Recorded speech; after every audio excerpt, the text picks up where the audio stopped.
इरमदम Manipur अपिकपा state अमा ओइजरबसु मालेमगी थाकता सक्ताकपदा आर्टपु पामजबा artist सिंगजु सरुक यादुना लाकली हाइरिबा artist सिंग असिगी मरक्ता Kakching निंथौ लेकाइदगी पुख्रम्बम Indrajit अमदी नावरेम निंगोल Tababi Devi अनिगी मचानुपा पुख्रम्बम प्रेमचंद्रसु अमनी art हाइबसी मखल यामी अदुबु Premachandran पामजरखिबा art की लाई येकपा उदा हकपा अमदी लेबाकना मूर्ति साबा असिना चिंगबनी प्रेमचंद्र आर्ट लुपचरकपा अमा ओइना मपालमदा 2012 दगी हौरगा BFA sculpture MBA sculpture UGC net मथंग लोइसिलकलबा मतुंग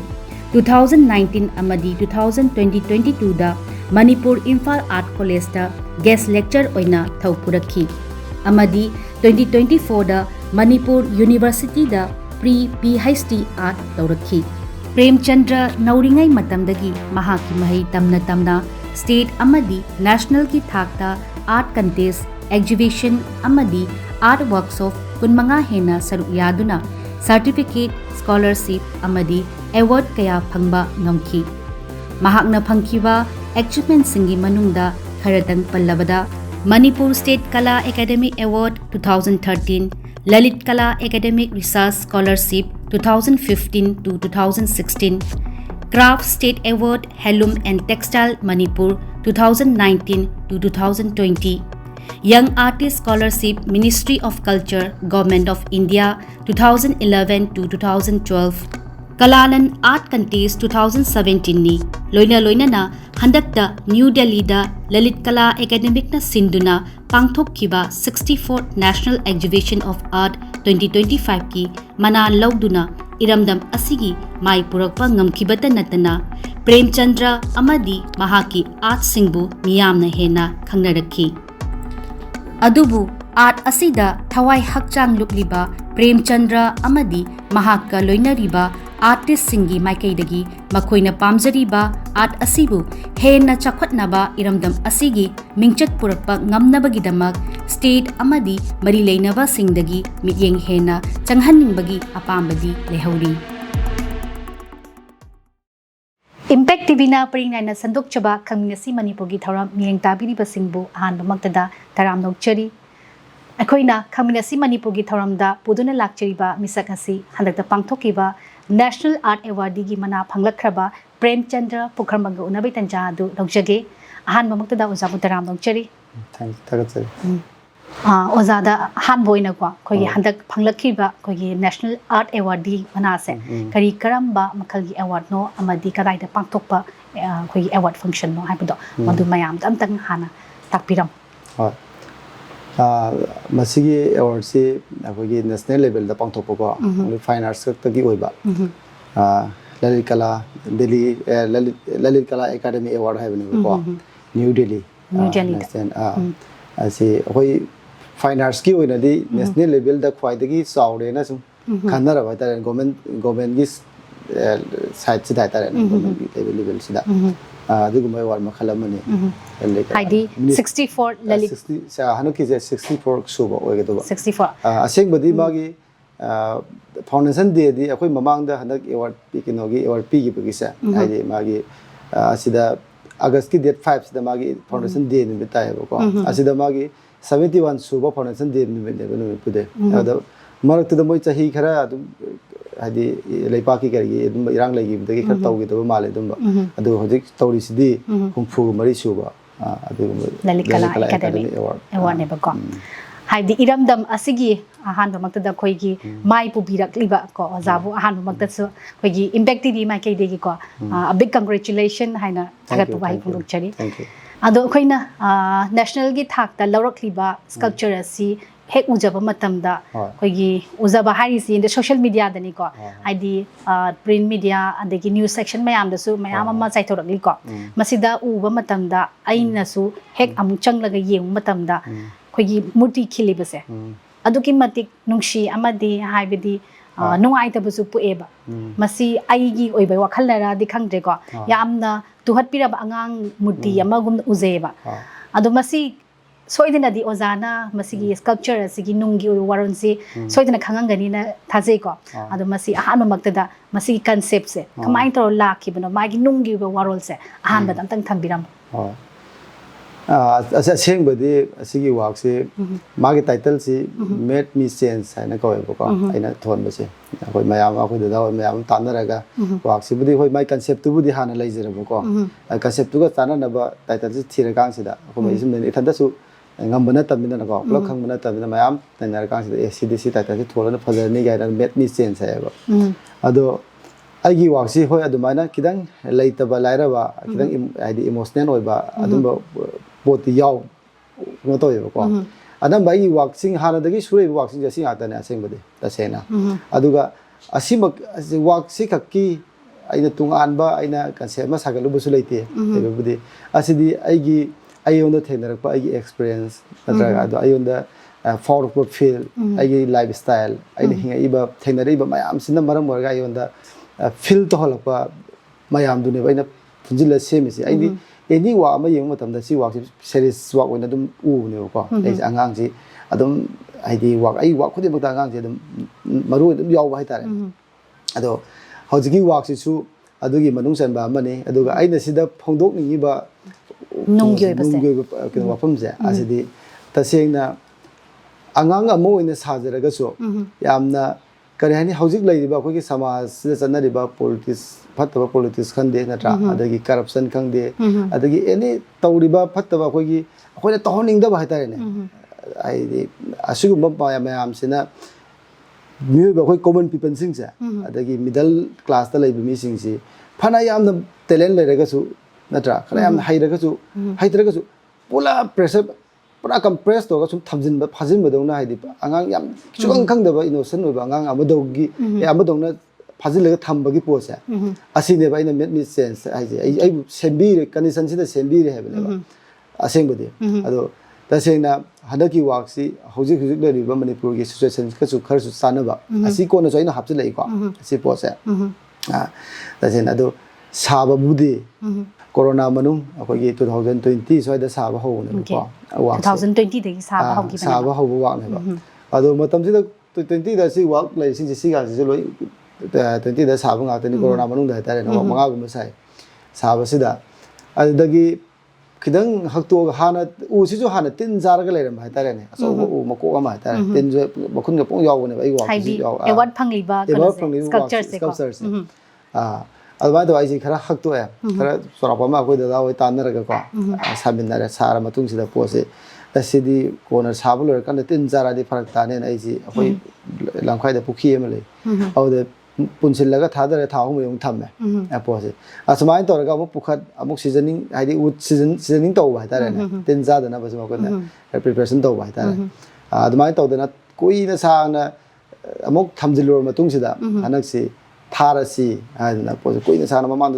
ai 2014 15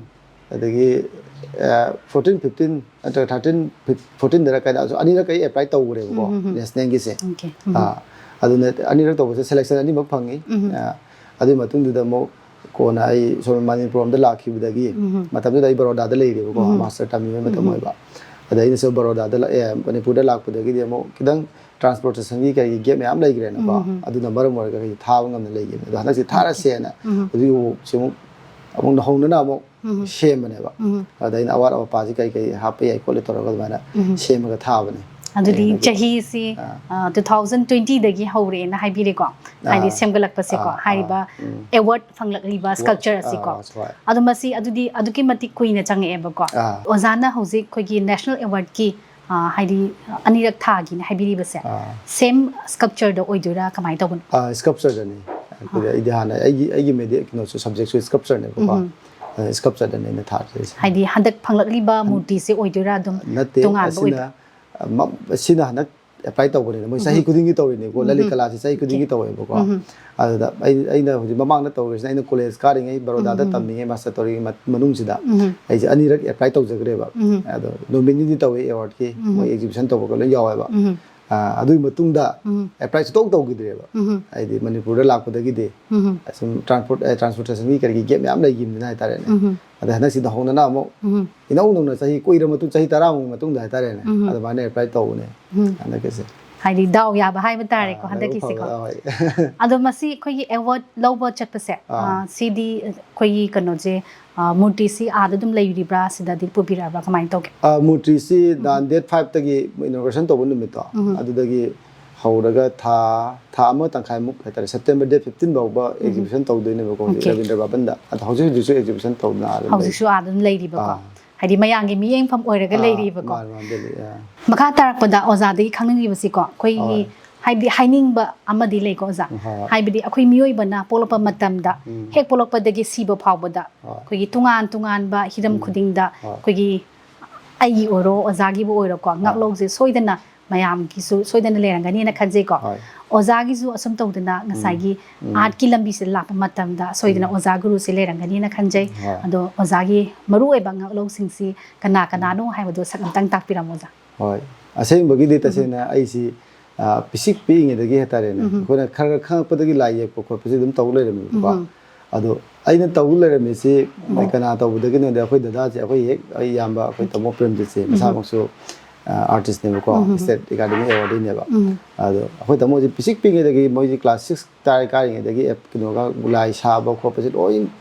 ꯃꯣꯏꯁꯤ ꯇꯧ ꯂꯩꯔꯝꯃꯦꯕꯀꯣ ꯑꯗ ꯑꯩꯈꯣꯏ ꯗꯥꯒꯤ ꯃꯇꯨꯡ ꯁꯨꯝ ꯏꯟꯅꯔꯛꯄ ꯁꯨꯝ ꯏꯟꯅꯔꯛꯄ ꯇꯞ ꯇꯞꯅ ꯑꯩꯈꯣꯏꯁꯨ ꯇꯧꯔꯛꯏꯅꯦꯕ ꯑꯗꯣ ꯏꯚꯟ ꯑꯗꯨꯝ ꯇꯧꯔꯛꯄꯅ ꯑꯩꯒꯤ ꯐꯤꯖꯤꯀꯦꯜꯂꯤ ꯃꯦꯟꯇꯦꯜꯂꯤ ꯍꯦꯜꯞꯁꯦ ꯑꯩꯈꯣꯏ ꯗꯥꯅ ꯄꯨꯂꯞ ꯐꯨꯜ ꯁꯞꯄꯣꯔꯠ ꯇꯧꯕꯤꯔꯛꯄꯅꯦ ꯍꯥꯏꯇꯥꯔꯦꯅꯦ ꯇꯁꯦꯡꯅꯗꯤ ꯃꯔꯛꯇꯤ ꯊꯠꯇꯣꯔꯤ ꯏꯌꯥꯝꯕꯒꯤ ꯑꯣꯖꯥ ꯒꯨꯔꯨ ꯍꯥꯏꯕ ꯇꯥꯔꯦꯀꯣ ꯑꯣꯖꯥ ꯒꯨꯔꯨꯅꯤꯅ ꯍꯥꯏꯗꯤ ꯃꯤꯡꯁꯦ ꯑꯝꯇꯪ ꯃꯌꯥꯝꯗ ꯄꯟꯕꯤꯔꯝꯃꯒꯗꯤ ꯅꯨꯡꯉꯥꯏꯖꯔꯦ ꯄꯨꯈ꯭ꯔꯝꯕꯝ Premjit Premchandra ko Pukhrambam Premchandra ꯑꯩꯒꯤꯅ Premchandra ꯑꯩꯈꯣꯏꯗꯥꯅ Premjit ꯁꯨꯃꯥꯏꯅ ꯇꯧꯗꯅ ꯇꯧꯔꯛꯄꯗꯒꯤ ꯄꯣꯠꯁꯦ ꯑꯩꯈꯣꯏꯗꯥꯅ ꯃꯔꯨꯑꯣꯏꯅ ꯂꯣꯏꯅ ꯇꯝꯕꯤꯔꯛꯄꯅꯤ ꯑꯗꯒꯤ ꯃꯄꯥꯟꯗ ꯆꯠꯂꯦ ꯑꯗꯨꯁꯨ ꯑꯩꯈꯣꯏꯗꯥꯅ ꯊꯥꯕꯤꯔꯛꯄꯅꯤ ꯄꯩꯁా ꯅꯨꯡꯁꯥ ꯊꯥꯗꯅ ꯑꯩꯈꯣꯏ ꯌꯨꯝꯗꯁꯨ ꯑꯗꯨꯝ ꯇꯧꯋꯤ ꯇꯧꯕꯕꯨꯗꯤ ꯑꯗꯨ ꯃꯦꯟ ꯑꯣꯏꯅ ꯁꯨꯝ ꯍꯧꯖꯤꯛꯐꯥꯎꯗ ꯑꯩꯈꯣꯏꯗꯥꯅ ꯑꯗꯨꯝ ꯁꯦꯝꯕꯤꯔꯛꯄꯅꯤ ꯍꯥꯏꯇꯥꯔꯦꯅꯦ ꯑꯣꯖꯥ ꯃꯦꯟ ꯑꯣꯏꯕꯗꯤ ꯑꯗꯨꯒ ꯑꯁꯤ ꯍꯥꯏꯗꯅꯁꯨ ꯑꯩꯅ ꯑꯩꯕꯨ ꯇꯥꯛꯄꯤꯔꯛꯄ ꯑꯩꯒꯤ ꯃꯄꯥꯟꯒꯤ ꯑꯣꯖꯥꯁꯤꯡ ꯑꯩꯒꯤ ꯍꯥꯏꯗꯤ ꯋꯥꯛꯁꯨ ꯈꯤꯇꯪ ꯃꯦꯆꯤꯌꯔ ꯑꯣꯏꯍꯟꯕꯗ ꯍꯥꯏꯇꯥꯔꯦ ꯁꯦꯜꯞ ꯇꯧꯕꯤꯔꯛꯄ ꯃꯌꯥꯝꯁꯤꯡꯁꯨ ꯑꯗꯨꯝ ꯌꯥꯝꯅ ꯅꯨꯡꯉꯥꯏ ꯍꯥꯏꯗꯤ ꯀꯩꯅꯣ ꯁꯝꯅ ꯍꯥꯏꯔꯕꯗ ꯑꯩꯈꯣꯏꯒꯤ ꯈꯦꯔꯥꯒꯔꯒꯤꯀꯣ ꯑꯩꯅ ꯕꯦꯆꯂꯔ ꯇꯧꯔꯛꯄ ꯀꯣꯂꯦꯖꯁꯦ ꯌꯨꯅꯤꯚꯔꯁꯤꯇꯤꯒꯤ ꯑꯩꯈꯣꯏ ꯑꯣꯖꯥ ꯀꯩꯅꯣ ꯀꯔꯤ ꯁꯤꯕ ꯄ꯭ꯔꯁꯥꯗ ꯆꯧꯙꯨꯔꯤ ꯀꯣ ꯕꯦꯡꯒꯣꯂꯤꯅꯦ ꯑꯗꯒꯤ ꯑꯇꯣꯞꯄ ꯁꯦꯅꯤꯌꯔ ꯃꯌꯥꯝꯁꯨ ꯌꯥꯝ ꯅꯨꯡꯉꯥꯏ ꯀꯩꯅꯣꯗꯗꯤ ꯈꯦꯔꯥꯒꯔꯗꯗꯤꯀꯣ ꯃꯔꯨꯑꯣꯏꯅ ꯑꯩꯈꯣꯏ ꯁꯦꯅꯤꯌꯔꯁꯤ ꯌꯥꯝꯅ ꯑꯩꯈꯣꯏꯗ ꯇꯥꯛꯄꯤ ꯈꯣꯠꯄꯤꯕ ꯑꯩꯈꯣꯏ ꯇꯦꯛꯅꯤꯀꯦꯜꯂꯤ ꯑꯣꯏꯕ ꯑꯩꯈꯣꯏꯅ ꯍꯥꯟꯅ ꯊꯦꯡꯅꯗ꯭ꯔꯕ ꯐꯥꯏꯕꯔ ꯒꯥꯏꯁꯦ ꯑꯩꯈꯣꯏ ꯁꯤꯗ ꯍꯥꯟꯅ ꯈꯪꯉꯝꯗꯦꯕꯀꯣ ꯑꯗꯣ ꯑꯥꯗ ꯆꯠꯂꯒ ꯂꯣꯏ ꯇꯝꯃꯤ ꯉꯥꯛꯇꯅꯦꯕ ꯑꯗꯣ ꯑꯗꯨꯃꯥꯏꯅ ꯁꯦꯅꯤꯌꯔ ꯃꯌꯥꯝ ꯑꯃꯁꯨ ꯇꯥꯛꯄꯤꯔꯛꯑꯦ ꯅꯨꯡꯁꯤꯕꯤꯗꯀꯣ ꯃꯣꯏꯅ ꯃꯣꯏꯗꯒꯤ ꯂꯣꯏ ꯐꯪꯉꯛꯄ ꯅꯣꯂꯦꯖꯅꯤ ꯑꯩꯈꯣꯏꯅ ꯑꯗꯒꯤ ꯕꯔꯣꯗꯥꯗ ꯆꯠꯂꯦ ꯃꯥꯁꯇꯔꯒꯤ ꯑꯃꯨꯛ ꯒꯨꯖꯔꯥꯠꯇ ꯆꯠꯂꯕ ꯃꯇꯨꯡꯗ ꯑꯃꯨꯛ ꯑꯣꯖꯥ ꯃꯌꯥꯝ ꯊꯦꯡꯅꯔꯛꯄ ꯑꯗꯨꯗꯗꯤ ꯑꯩꯈꯣꯏꯒꯤ ꯑꯈꯤꯜ ꯑꯍꯃꯗ ꯁꯔ ꯍꯥꯏꯅ ꯑꯩꯈꯣꯏꯒꯤ ꯃꯇꯝꯗꯨꯒꯤ ꯍꯦꯗ ꯑꯣꯐ ꯗ ꯗꯤꯄꯥꯔꯠꯃꯦꯟ ꯀꯣ ꯁ꯭ꯀꯜꯞꯆꯔ ꯗꯤꯄꯥꯔꯠꯃꯦꯟꯒꯤ ꯍꯦꯗ ꯑꯣꯐ ꯗꯤꯄꯥꯔꯠꯃꯦꯟ ꯑꯣꯏꯕ ꯃꯇꯝꯗ ꯑꯩꯈꯣꯏꯒꯤ ꯑꯩ ꯂꯩꯔꯤꯕ ꯍꯣꯁꯇꯦꯜꯗꯨꯒꯤ ꯋꯥꯔꯗꯦꯟꯁꯨ ꯑꯣꯏꯔꯝꯃꯦ ꯃꯥꯁꯦ ꯃꯣꯏꯅꯒꯁꯨ ꯑꯩꯒꯤ ꯋꯥꯛꯁꯤ ꯍꯦꯛ ꯌꯦꯡꯉꯒ ꯄ꯭ꯔꯦꯝꯅꯩꯗꯤ ꯑꯩ ꯁꯤ ꯁꯨꯃꯥꯏꯅ ꯐꯥꯎꯏꯅꯤ ꯀꯥꯏꯅ ꯃꯉꯣꯟꯗ ꯇꯣꯉꯥꯟꯕ ꯃꯥꯒꯤꯁꯨ ꯇꯣꯉꯥꯟꯕ ꯀꯟꯁꯦꯞ ꯑꯃ ꯐꯥꯎꯔꯛꯄ ꯀꯣ ꯑꯗꯩ ꯑꯁ ꯅꯪꯒꯤꯁꯤ ꯁꯨꯃꯥꯏꯅ ꯇꯧ ꯇꯥꯔꯗꯤ ꯁꯤ ꯃꯥꯒꯤ ꯄꯣꯁꯤꯕꯤꯂꯤꯇꯤꯁꯤ ꯁꯤ ꯇꯧꯕ ꯌꯥꯅꯤ ꯁꯤ ꯇꯧꯕ ꯌꯥꯅꯤ ꯀꯥꯏ ꯃꯥꯅꯁꯨ ꯁꯖꯦꯁꯟ ꯁꯨꯝ ꯄꯤꯕꯤꯔꯛꯄ ꯑꯁꯤꯃꯁꯨ ꯌꯥꯝ ꯅꯨꯡꯉꯥꯏ ꯇꯁꯦꯡꯅ ꯑꯩꯈꯣꯏꯒꯤ ꯑꯣꯖꯥꯁꯤꯁꯨ ꯍꯥꯏꯗꯤ ꯃꯇꯦꯡ ꯍꯥꯏꯗꯤ ꯄꯥꯡꯕꯤꯔꯛꯄ ꯃꯌꯥꯝꯁꯦ ꯃꯇꯦꯡ ꯄꯥꯡꯕꯤꯔꯛꯄ ꯃꯌꯥꯝꯁꯦ ꯑꯗꯨꯒꯤ ꯃꯇꯤꯛ ꯑꯗꯨꯝ ꯌꯥꯝꯈ꯭ꯔꯦꯕ ꯑꯗꯨꯕꯨ ꯑꯣꯖꯥ ꯒꯨꯔु ꯇꯁꯦꯡꯅꯃꯛ ꯑꯩꯕꯨ ꯁꯦꯝꯕꯤꯔꯛꯄ ꯍꯥꯏꯔꯒꯗꯤ ꯑꯩꯈꯣꯏ ꯗꯗꯥꯁꯤꯅꯤ ꯍꯦꯛ ꯍꯧꯕꯗꯒꯤꯅ ꯂꯣꯏꯕ ꯐꯥꯎꯕ ꯉꯁꯤꯐꯥꯎꯗ ꯍꯦꯛ ꯄꯣꯛꯃꯤꯟꯅꯕ ꯏꯌꯥꯝꯕꯁꯤꯅꯦ ꯍꯦꯛ ꯄꯣꯛꯃꯤꯟꯅꯕ ꯏꯌꯥꯝꯕꯁꯤꯅꯤ ꯁꯦꯝꯕꯤꯔꯛꯏꯁꯦ ꯌꯥꯝ ꯅꯨꯡꯉꯥꯏꯖꯩ ꯍꯥꯏꯕꯗꯤ ꯍꯦꯛ ꯏꯆꯤꯟ ꯏꯅꯥꯎ ꯏꯌꯥꯝꯕ ꯍꯥꯏꯗꯤ ꯏꯄꯥꯒꯨꯝꯕ ꯍꯥꯏꯕ ꯇꯥꯔꯦꯀꯣ ꯃꯥꯅ ꯂꯝꯖꯤꯡ ꯂꯝꯇꯥꯛꯄꯤꯔꯒ ꯉꯁꯤ ꯅꯦꯁꯅꯦꯜ ꯑꯦꯋꯥꯔꯗꯀꯤ ꯊꯥꯛꯁꯦ ꯂꯧꯕ ꯉꯝꯃꯛꯏꯅꯦꯕꯀꯣ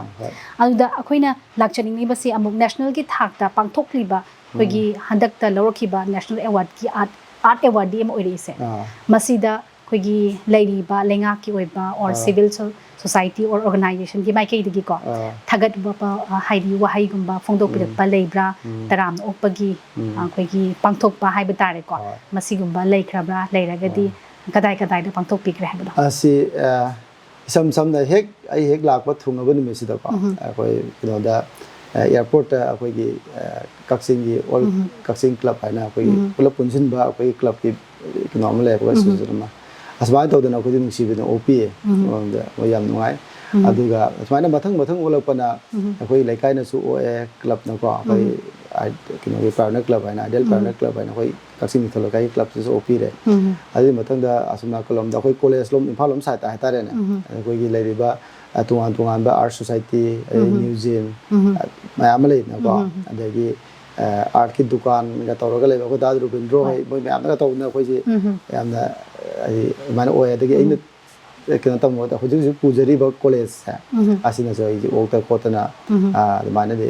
ꯇꯧꯔꯦ ꯑꯗꯨ ꯃꯌꯥꯝ ꯑꯃꯁꯨ ꯂꯩꯗꯤ ꯂꯩꯔꯤ ꯑꯗꯣ ꯑꯗꯨꯃꯛꯇꯤ ꯍꯧꯖꯤꯛ ꯑꯩ ꯃꯇꯝꯁꯤ ꯐꯪꯗꯕꯅꯤ나 ꯍꯥꯏꯇꯥꯔꯦ ꯑꯗꯨꯃꯥꯏꯅ ꯇꯧꯅ ꯂꯩ ꯑꯗꯣ ꯑꯩꯈꯣꯏꯒꯤꯅ ꯑꯣꯖꯥ ꯃꯇꯝꯗ ꯑꯩꯅ ꯍꯦꯛ ꯆꯪꯄ ꯃꯇꯝꯗ ꯉꯁꯥꯏꯁꯨ ꯏꯁꯥꯅꯁꯨ ꯄꯟꯕꯤꯈ꯭ꯔꯦꯀꯣ ꯑꯣꯖꯥꯅꯀꯣ ꯉꯁꯥꯏꯒꯤ ꯑꯉꯥꯡꯃꯛ ꯅꯠꯇ꯭ꯔꯒꯁꯨ ꯑꯉꯥꯡꯁꯤꯡꯁꯤꯗ ꯕꯦꯁ ꯇꯧꯔꯒ ꯏꯁꯥꯅ ꯄꯥꯝꯖꯔꯨꯕꯒꯤ ꯃꯇꯨꯡ ꯏꯟꯅ ꯍꯥꯏꯗꯤ ꯁꯦꯝꯃꯤꯕ ꯁ꯭ꯀꯜꯞꯆꯔꯁꯤꯡꯁꯤ ꯑꯗꯨꯒꯤ ꯃꯑꯣꯡꯗ ꯃꯇꯧꯗ ꯑꯣꯏꯅ ꯁꯦꯝꯕꯅꯤꯅ ꯍꯥꯏꯕꯤꯔꯤꯀꯣ ꯑꯗꯨꯕꯨ ꯍꯟꯗꯛꯀꯤ ꯐꯪꯂꯛꯈꯤꯕ ꯑꯦꯋꯥꯔꯗ ꯑꯁꯤꯒꯤ ꯁ꯭ꯀꯜꯞꯆꯔꯁꯤꯗꯤ ꯑꯉꯥꯡꯒꯨꯝꯅ ꯊꯝꯕꯤꯕ ꯍꯥꯏꯅ ꯍꯥꯏꯕꯤꯕꯅꯦꯕ ꯑꯩꯈꯣꯏꯒꯤ ꯑꯗꯜꯠꯅꯦꯕ ꯑꯗꯜꯠꯁꯤꯕꯨ ꯑꯉꯥꯡꯒꯨꯝꯅ ꯆꯤꯟ ꯃꯦꯟꯖꯜꯂꯒ ꯊꯝꯕꯤꯔꯦ ꯍꯥꯏꯕꯒꯨꯝꯅ ꯇꯨꯍꯠꯄꯤꯔꯦ ꯍꯥꯏꯕꯒꯨꯝꯅ ꯑꯗꯨꯃꯥꯏꯅ ꯁꯛꯇꯝꯅꯦꯕ ꯂꯥꯡꯉꯤꯁꯦꯀꯣ ꯑꯗꯨꯕꯨ ꯉꯁꯥꯏꯒꯤ ꯆꯪꯂꯛꯄ ꯃꯇꯝꯗ ꯑꯩꯈꯣꯏꯅ ꯃꯈꯜ ꯀꯌꯥꯒꯤ ꯃꯨꯔꯇꯤ ꯃꯌꯥꯝ ꯑꯃꯁꯨ ꯎꯖꯔꯤꯀꯣ ꯃꯁꯤ ꯎꯁꯦ ꯍꯟꯗꯛ ꯑꯩꯈꯣꯏꯒꯤ ꯑꯦꯋꯥꯔꯗ ꯐꯪꯂꯛꯈꯤꯕ ꯎꯁꯤꯅ ꯀꯔꯝꯕꯅꯣ ꯑꯗꯣ ꯎꯁꯦ ꯃꯈꯜ ꯀꯌꯥ ꯂꯩꯒꯦ ꯏꯁꯥꯅ ꯁ꯭ꯀꯜꯞꯆꯔ ꯍꯥꯏꯗꯤ ꯁ꯭ꯀꯜꯞꯇꯤꯡ ꯇꯧꯕ ꯃꯇꯝꯗ ꯀꯔꯝꯕꯅ ꯍꯦꯟꯅ ꯅꯨꯡꯉꯥꯏꯒꯦ ꯍꯥꯏꯕꯗꯣ ꯃꯗꯨꯁꯨ ꯑꯝꯇꯪ ꯇꯥꯛꯄꯤꯔꯝꯃꯨ ꯍꯣꯏ ꯎꯁꯤ ꯃꯈꯟꯕꯨꯗꯤ ꯃꯌꯥꯝ ꯂꯩꯈ꯭ꯔꯦꯀꯣ ꯑꯗꯨꯗ ꯃꯔꯨꯑꯣꯏꯅ ꯂꯣꯏꯅ ꯍꯛꯄꯗꯤ ꯂꯣꯏ ꯌꯥꯏ ꯑꯅꯝꯕꯅ ꯑꯗꯨꯒ ꯃꯔꯨꯑꯣꯏꯅ ꯈꯔ ꯅꯨꯡꯉꯥꯏꯕ ꯍꯥꯏꯇꯥꯔꯦꯅꯦ ꯃꯣꯏꯗ ꯁꯨꯃꯥꯏꯅ ꯇꯧꯕꯁꯤ ꯎꯁꯤ ꯑꯍꯥꯟꯕꯗ ꯑꯩꯈꯣꯏ ꯁꯤꯗ ꯌꯥꯝꯅ ꯍꯥꯏꯗꯤ ꯏꯔꯥꯏ ꯂꯥꯏꯅꯁꯨ ꯑꯗꯨꯝ ꯐꯪꯕ ꯍꯥꯏꯇꯥꯔꯦ ꯃꯃꯜꯁꯨ ꯌꯥꯝ ꯀꯟꯅ ꯋꯥꯡꯕꯁꯨ ꯅꯠꯇꯕ ꯋꯥꯡꯁꯦ ꯑꯩꯅ ꯍꯧꯖꯤꯛ ꯁꯥꯖꯈ꯭ꯔꯤꯕ ꯎꯗꯨꯁꯨ ꯋꯥꯡꯅꯦꯕꯀꯣ ꯑꯗꯨ ꯋꯥꯡꯁꯤ ꯌꯥꯝꯅ ꯅꯨꯡꯉꯥꯏ ꯁꯤꯃ ꯌꯥꯝꯅ ꯁꯤꯖꯤꯟꯅꯕ ꯅꯨꯡꯉꯥꯏ ꯑꯗꯒꯤ ꯇꯤꯛ ꯀꯣ ꯆꯤꯡꯁꯨꯁꯤꯁꯨ ꯑꯗꯨꯝ ꯐꯪꯉꯤ ꯁꯨꯏ ꯑꯗꯒꯤ ꯇꯥꯏꯔꯦꯟꯁꯨ ꯑꯗꯨꯝ ꯁꯨꯏ ꯀꯣ ꯇꯥꯏꯔꯦꯟꯁꯤꯅ ꯑꯩꯈꯣꯏ ꯑꯩꯒꯤ ꯏꯁꯥꯒꯤ ꯋꯥꯛꯁꯤ ꯈꯛꯇ ꯅꯠꯇꯕꯤꯗ ꯀꯃꯔꯁꯤꯌꯦꯜ ꯋꯥꯛ ꯂꯥꯛꯑꯒꯁꯨ ꯅꯠꯇ꯭ꯔꯥ ꯑꯗꯩ ꯍꯤꯒꯤ ꯀꯩꯅꯣꯝꯇ ꯁꯥꯔꯒꯁꯨ ꯅꯧꯗ ꯁꯥꯔꯒꯁꯨ ꯇꯥꯏꯔꯦꯟꯒ ꯁꯤꯖꯤꯟꯅꯔꯛꯏꯅꯦꯕ ꯅꯠꯇ꯭ꯔꯥ ꯑꯗꯨꯃꯥꯏꯅ ꯃꯥꯒꯤ ꯁꯤꯖꯤꯟꯅꯐꯝꯗꯨꯒꯤ ꯃꯇꯨꯡ ꯏꯟꯅꯁꯨ ꯀꯣ ꯎꯠꯁꯦ ꯑꯗꯨꯝ ꯁꯤꯖꯤꯟꯅꯕ ꯍꯥꯏꯇꯥꯔꯦ ꯑꯗꯣ ꯑꯩ ꯆꯨꯝꯅ ꯑꯩꯒꯤ ꯋꯥꯛꯀꯤ ꯁꯥꯕꯒꯤꯗꯤ ꯋꯥꯡꯒ ꯇꯤꯛꯀꯁꯦ ꯋꯥꯡꯒ ꯇꯤꯛꯀꯅꯤ ꯍꯦꯟꯅ ꯅꯨꯡꯉꯥꯏꯕ ꯈ꯭ꯋꯥꯏꯗꯒꯤ ꯌꯥꯝꯅ ꯅꯨꯡꯉꯥꯏ ꯑꯗꯨꯒ ꯍꯟꯗꯛꯀꯤ ꯐꯪꯂꯛꯈꯤꯕ ꯑꯦꯋꯥꯔꯗ ꯑꯁꯤꯁꯨ ꯋꯥꯡꯅꯦꯕꯀꯣ ꯑꯗꯣ ꯑꯩꯈꯣꯏꯒꯤ ꯃꯁꯤꯒꯤ ꯁꯦꯟꯐꯝꯁꯨ ꯈꯦꯠꯅꯕ꯭ꯔꯥ ꯀꯃꯥꯏꯅ ꯇꯧꯒꯦ ꯃꯁꯤꯁꯦ ꯄ꯭ꯔꯥꯏꯁꯁꯤ ꯑꯗꯨꯝ ꯇꯁꯦꯡꯅ ꯁꯣꯃꯤꯜꯗꯒꯤ ꯂꯧꯔꯨꯔꯒ ꯇꯥꯔꯗꯤ ꯃꯣꯏꯁꯤ ꯈꯤꯇꯪ ꯍꯥꯏꯗꯤ ꯃꯣꯏꯒꯤꯗꯤ ꯍꯧꯖꯤꯛ ꯆꯠꯅꯔꯤꯕ ꯔꯦꯠꯁꯤ ꯁꯥꯔꯒ ꯑꯗꯨꯝ ꯄꯤꯌꯦꯕꯀꯣ ꯂꯧꯋꯦꯕ ꯑꯗꯨꯒ ꯑꯩꯈꯣꯏꯅ ꯁꯨꯝ ꯈꯪꯅꯖꯕ ꯏꯪꯈꯣꯜꯒꯨꯝꯕ ꯑꯗꯩ ꯆꯤꯡ ꯌꯥꯁꯨ ꯅꯛꯄꯅꯤꯅ ꯑꯩꯈꯣꯏ ꯑꯗꯨꯃꯥꯏꯅ ꯇꯧꯔꯒ ꯂꯧꯔꯒ ꯈꯤꯇꯪ ꯇꯥꯊꯣꯛ ꯇꯥꯁꯤꯟ ꯑꯩꯈꯣꯏꯅ ꯍꯦꯛ ꯆꯠꯂꯒ ꯀꯛꯎꯔꯒ ꯑꯩꯈꯣꯏꯅ ꯄꯨꯖꯔꯛꯄꯒꯨꯝꯕ ꯁꯨꯃꯥꯏꯅ ꯇꯧꯔꯒ ꯈꯤꯇꯪ ꯇꯥꯊꯣꯛ ꯇꯥꯁꯤꯟ ꯈꯤꯇꯪ ꯑꯗꯨꯝ ꯃꯃꯜ ꯈꯤꯇꯪ ꯍꯣꯡꯕ ꯍꯥꯏꯇꯥꯔꯦꯅꯦ ꯑꯗꯣ ꯇꯁꯦꯡꯕꯗꯤ ꯇꯤꯛꯀꯨꯝꯕꯗꯤ ꯀꯥ ꯍꯦꯟꯅ ꯇꯧꯗꯦ ꯃꯦꯟ ꯑꯣꯏꯅꯗꯤ ꯋꯥꯡꯅꯦ ꯋꯥꯡ ꯑꯗꯨꯃꯥꯏꯅ ꯑꯗꯣ ꯃꯌꯥꯝꯅ ꯍꯥꯏꯗꯤ ꯑꯩꯈꯣꯏꯒꯤ ꯄꯥꯝꯖꯕ ꯃꯤꯁꯤꯡꯅꯀꯣ ꯏꯁꯥꯅ ꯁꯦꯝꯖꯔꯤꯕ ꯑꯥꯔꯠ ꯑꯣꯔ ꯏꯌꯥꯝꯕꯅ ꯁꯦꯝꯕꯤꯔꯤꯕ ꯑꯥꯔꯠꯁꯤꯡꯁꯦ ꯍꯥꯏꯗꯤ ꯂꯩꯖꯒꯦ ꯀꯥꯏꯅ ꯂꯥꯛꯄ ꯃꯇꯝꯗ ꯑꯩꯈꯣꯏꯒꯤ ꯁꯦꯟꯐꯝꯁꯤꯁꯨ ꯎꯒꯤ ꯃꯃꯜ ꯈꯦꯠꯅꯕꯒꯨꯝꯅ ꯑꯗꯨꯃꯥꯏꯅ ꯈꯦꯠꯅꯕ꯭ꯔꯥ ꯅꯠꯇ꯭ꯔꯒ ꯃꯥꯒꯤ ꯃꯌꯦꯛꯇ ꯆꯠꯄ꯭ꯔꯥ ꯀꯃꯥꯏꯅ ꯇꯧꯒꯦ ꯃꯁꯤꯁꯦ ꯑꯁꯤꯒꯤ ꯄꯣꯠꯁꯤ ꯎꯒꯤꯁꯨ ꯑꯗꯨꯝ ꯂꯩꯀꯣ ꯃꯥꯒꯤꯁꯨ ꯁꯝ ꯄꯥꯔꯁꯟ ꯈꯔꯗꯤ ꯑꯗꯨꯝ ꯌꯥꯎꯏ ꯑꯗꯨꯒ ꯃꯦꯟ ꯑꯣꯏꯅꯗꯤ ꯃꯥꯒꯤ ꯑꯩꯈꯣꯏꯅ ꯋꯥꯛ ꯐꯖꯕ ꯑꯃ ꯁꯥꯕ ꯃꯇꯝꯗ ꯀꯩꯁꯨ ꯑꯍꯣꯡꯕ ꯎꯗꯁꯨ ꯁꯥꯁꯨ ꯁꯥꯅꯤꯡꯗꯦꯕꯀꯣ ꯍꯥꯏꯗꯤ ꯌꯥꯝꯅ ꯚꯦꯂꯨ ꯂꯩꯕ ꯋꯥꯛ ꯑꯃ ꯁꯥꯔꯀꯥꯟꯗꯗꯤ ꯑꯗꯨꯅ ꯑꯣꯇꯣꯃꯦꯇꯤꯀꯦꯂꯤ ꯑꯗꯨ ꯎꯗꯨꯁꯨ ꯑꯐꯕ ꯑꯗꯨꯝ ꯊꯤꯔꯛꯑꯦꯕ ꯑꯩꯈꯣꯏꯅ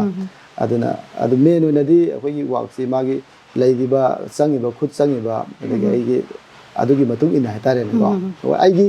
ꯑꯥꯔꯠ ꯋꯥꯛ ꯍꯥꯏꯁꯤꯅ ꯑꯩꯒꯤ ꯇꯣꯉꯥꯟꯕ ꯑꯩꯒꯤ ꯀꯟꯁꯦꯞꯆꯨꯋꯦꯜ ꯋꯥꯛꯁꯤꯅ ꯇꯣꯉꯥꯟꯕ ꯑꯃ ꯑꯣꯏꯈ꯭ꯔꯒ ꯑꯩꯈꯣꯏ ꯀꯃꯔꯁꯤꯌꯦꯜ ꯂꯥꯛꯑꯒꯁꯨ ꯀꯃꯔꯁꯤꯌꯦꯜꯗꯁꯨ ꯑꯩꯈꯣꯏ ꯈꯨꯠ ꯆꯪꯕ ꯍꯦꯟꯅ ꯈꯔ ꯆꯪꯕ ꯈꯤꯇꯪ ꯆꯪꯕ ꯋꯥꯠꯄ ꯈꯤꯇꯪ ꯂꯥꯊꯣꯡ ꯑꯗꯨꯃꯥꯏꯅꯁꯨ ꯑꯗꯨꯝ ꯁꯥꯕ ꯌꯥꯎꯏ ꯑꯗꯒꯤ ꯀ꯭ꯂꯥꯏꯟꯁꯤꯡꯁꯤꯒꯤ ꯍꯥꯏꯇꯥꯔꯦꯅꯦ ꯃꯣꯏꯒꯤ ꯃꯇꯨꯡ ꯏꯟꯅ ꯃꯥꯒꯤ ꯄꯩꯁꯥꯒꯤ ꯏꯀꯣꯅꯣꯃꯤ ꯕꯦꯛꯒ꯭ꯔꯥꯎꯟꯒꯤ ꯃꯇꯨꯡ ꯏꯟꯅꯁꯨ ꯃꯣꯏꯅ ꯑꯄꯥꯝꯕꯁꯨ ꯑꯗꯨꯝ ꯐꯣꯡꯗꯣꯛꯄꯤꯔꯛꯑꯦꯕꯀꯣ ꯑꯩꯗꯤ ꯄꯩꯁꯥ ꯁꯨꯃꯩ ꯈꯛꯇꯪ ꯂꯩ ꯁꯨꯃꯩ ꯈꯛꯇꯪ ꯁꯤꯒꯤ ꯔꯦꯠꯁꯤꯗ ꯁꯥꯕꯤꯕ ꯌꯥꯒꯗ꯭ꯔꯥ ꯀꯥꯏꯅ ꯑꯗꯨꯃꯥꯏꯅ ꯑꯩꯈꯣꯏ ꯑꯗꯨꯝ ꯄꯤꯕꯁꯨ ꯌꯥꯎꯏ ꯍꯥꯏꯗꯤ ꯑꯩꯈꯣꯏ ꯃꯤꯅꯨꯡꯁꯤ ꯑꯃꯗ ꯍꯥꯏꯇꯥꯔꯦꯅꯦ ꯑꯩꯈꯣꯏ ꯄꯥꯝꯖꯕꯒꯤ ꯑꯗꯣ ꯉꯁꯥꯏꯒꯤ ꯃꯈꯣꯏꯅ ꯄꯤꯔꯛꯄ ꯗꯤꯖꯥꯏꯟꯒꯨꯝꯕꯗ ꯑꯗꯨꯝ ꯁꯦꯝꯕꯁꯨ ꯌꯥꯎꯕꯤꯕ꯭ꯔꯥ ꯌꯥꯎꯏ ꯁꯤꯁꯨ ꯑꯗꯨꯝ ꯌꯥꯎꯏ ꯑꯗꯣ ꯃꯁꯤ ꯑꯩꯈꯣꯏ ꯏꯔꯝꯗꯝꯒꯤꯗꯪ ꯑꯣꯏꯕ꯭ꯔꯥ ꯃꯄꯥꯟꯂꯣꯝꯒꯤꯗꯤ ꯇꯧꯔꯛꯈ꯭ꯔꯕ꯭ꯔꯥ ꯀꯃꯥꯏꯅ ꯇꯧꯒꯦ ꯁꯤꯁꯦ ꯃꯄꯥꯟꯒꯤꯁꯨ ꯑꯗꯨꯝ ꯌꯥꯎꯏ ꯑꯗꯒꯤ ꯑꯥꯔꯃꯤꯒꯨꯝꯕꯒꯤꯁꯨ ꯑꯗꯨꯝ ꯁꯥꯏꯕꯀꯣ ꯑꯗꯒꯤ ꯑꯩꯈꯣꯏꯅ ꯁꯥꯔꯤꯕꯁꯤ ꯇꯁꯦꯡꯅ ꯁꯤꯒꯤ ꯁ꯭ꯇꯨꯗꯤꯑꯣꯁꯦ ꯑꯩꯈꯣꯏ ꯄꯥꯄꯟ ꯀ꯭ꯔꯤꯌꯦꯁꯟ ꯑꯁꯤ ꯑꯁꯦꯡꯕꯗꯤ ꯈ꯭ꯋꯥꯏ ꯑꯍꯥꯟꯕꯗꯗꯤ ꯑꯩꯈꯣꯏ ꯇꯥꯃꯣꯅ ꯔꯟ ꯇꯧꯕ ꯑꯩꯈꯣꯏ ꯗꯗꯥꯁꯤꯅ ꯇꯧꯊꯣꯛꯄ ꯄꯣꯠꯅꯦꯕꯀꯣ ꯃꯥꯏ ꯃꯈꯥꯗꯅ ꯑꯩꯈꯣꯏ ꯂꯣꯏ ꯁꯨꯔꯝꯃꯤꯁꯦ ꯄꯣꯠꯁꯦ ꯑꯗꯨꯗ ꯑꯩꯈꯣꯏꯅ ꯃꯥꯁꯇꯔꯒ ꯇꯝꯃꯨꯔꯒ ꯑꯩꯈꯣꯏ ꯁꯨꯝ ꯑꯩꯈꯣꯏ ꯄꯨꯂꯞ ꯂꯩꯃꯤꯟꯅꯕꯒꯤ ꯋꯥꯅꯦꯕ ꯑꯁꯦꯡꯕꯒꯤꯗꯤ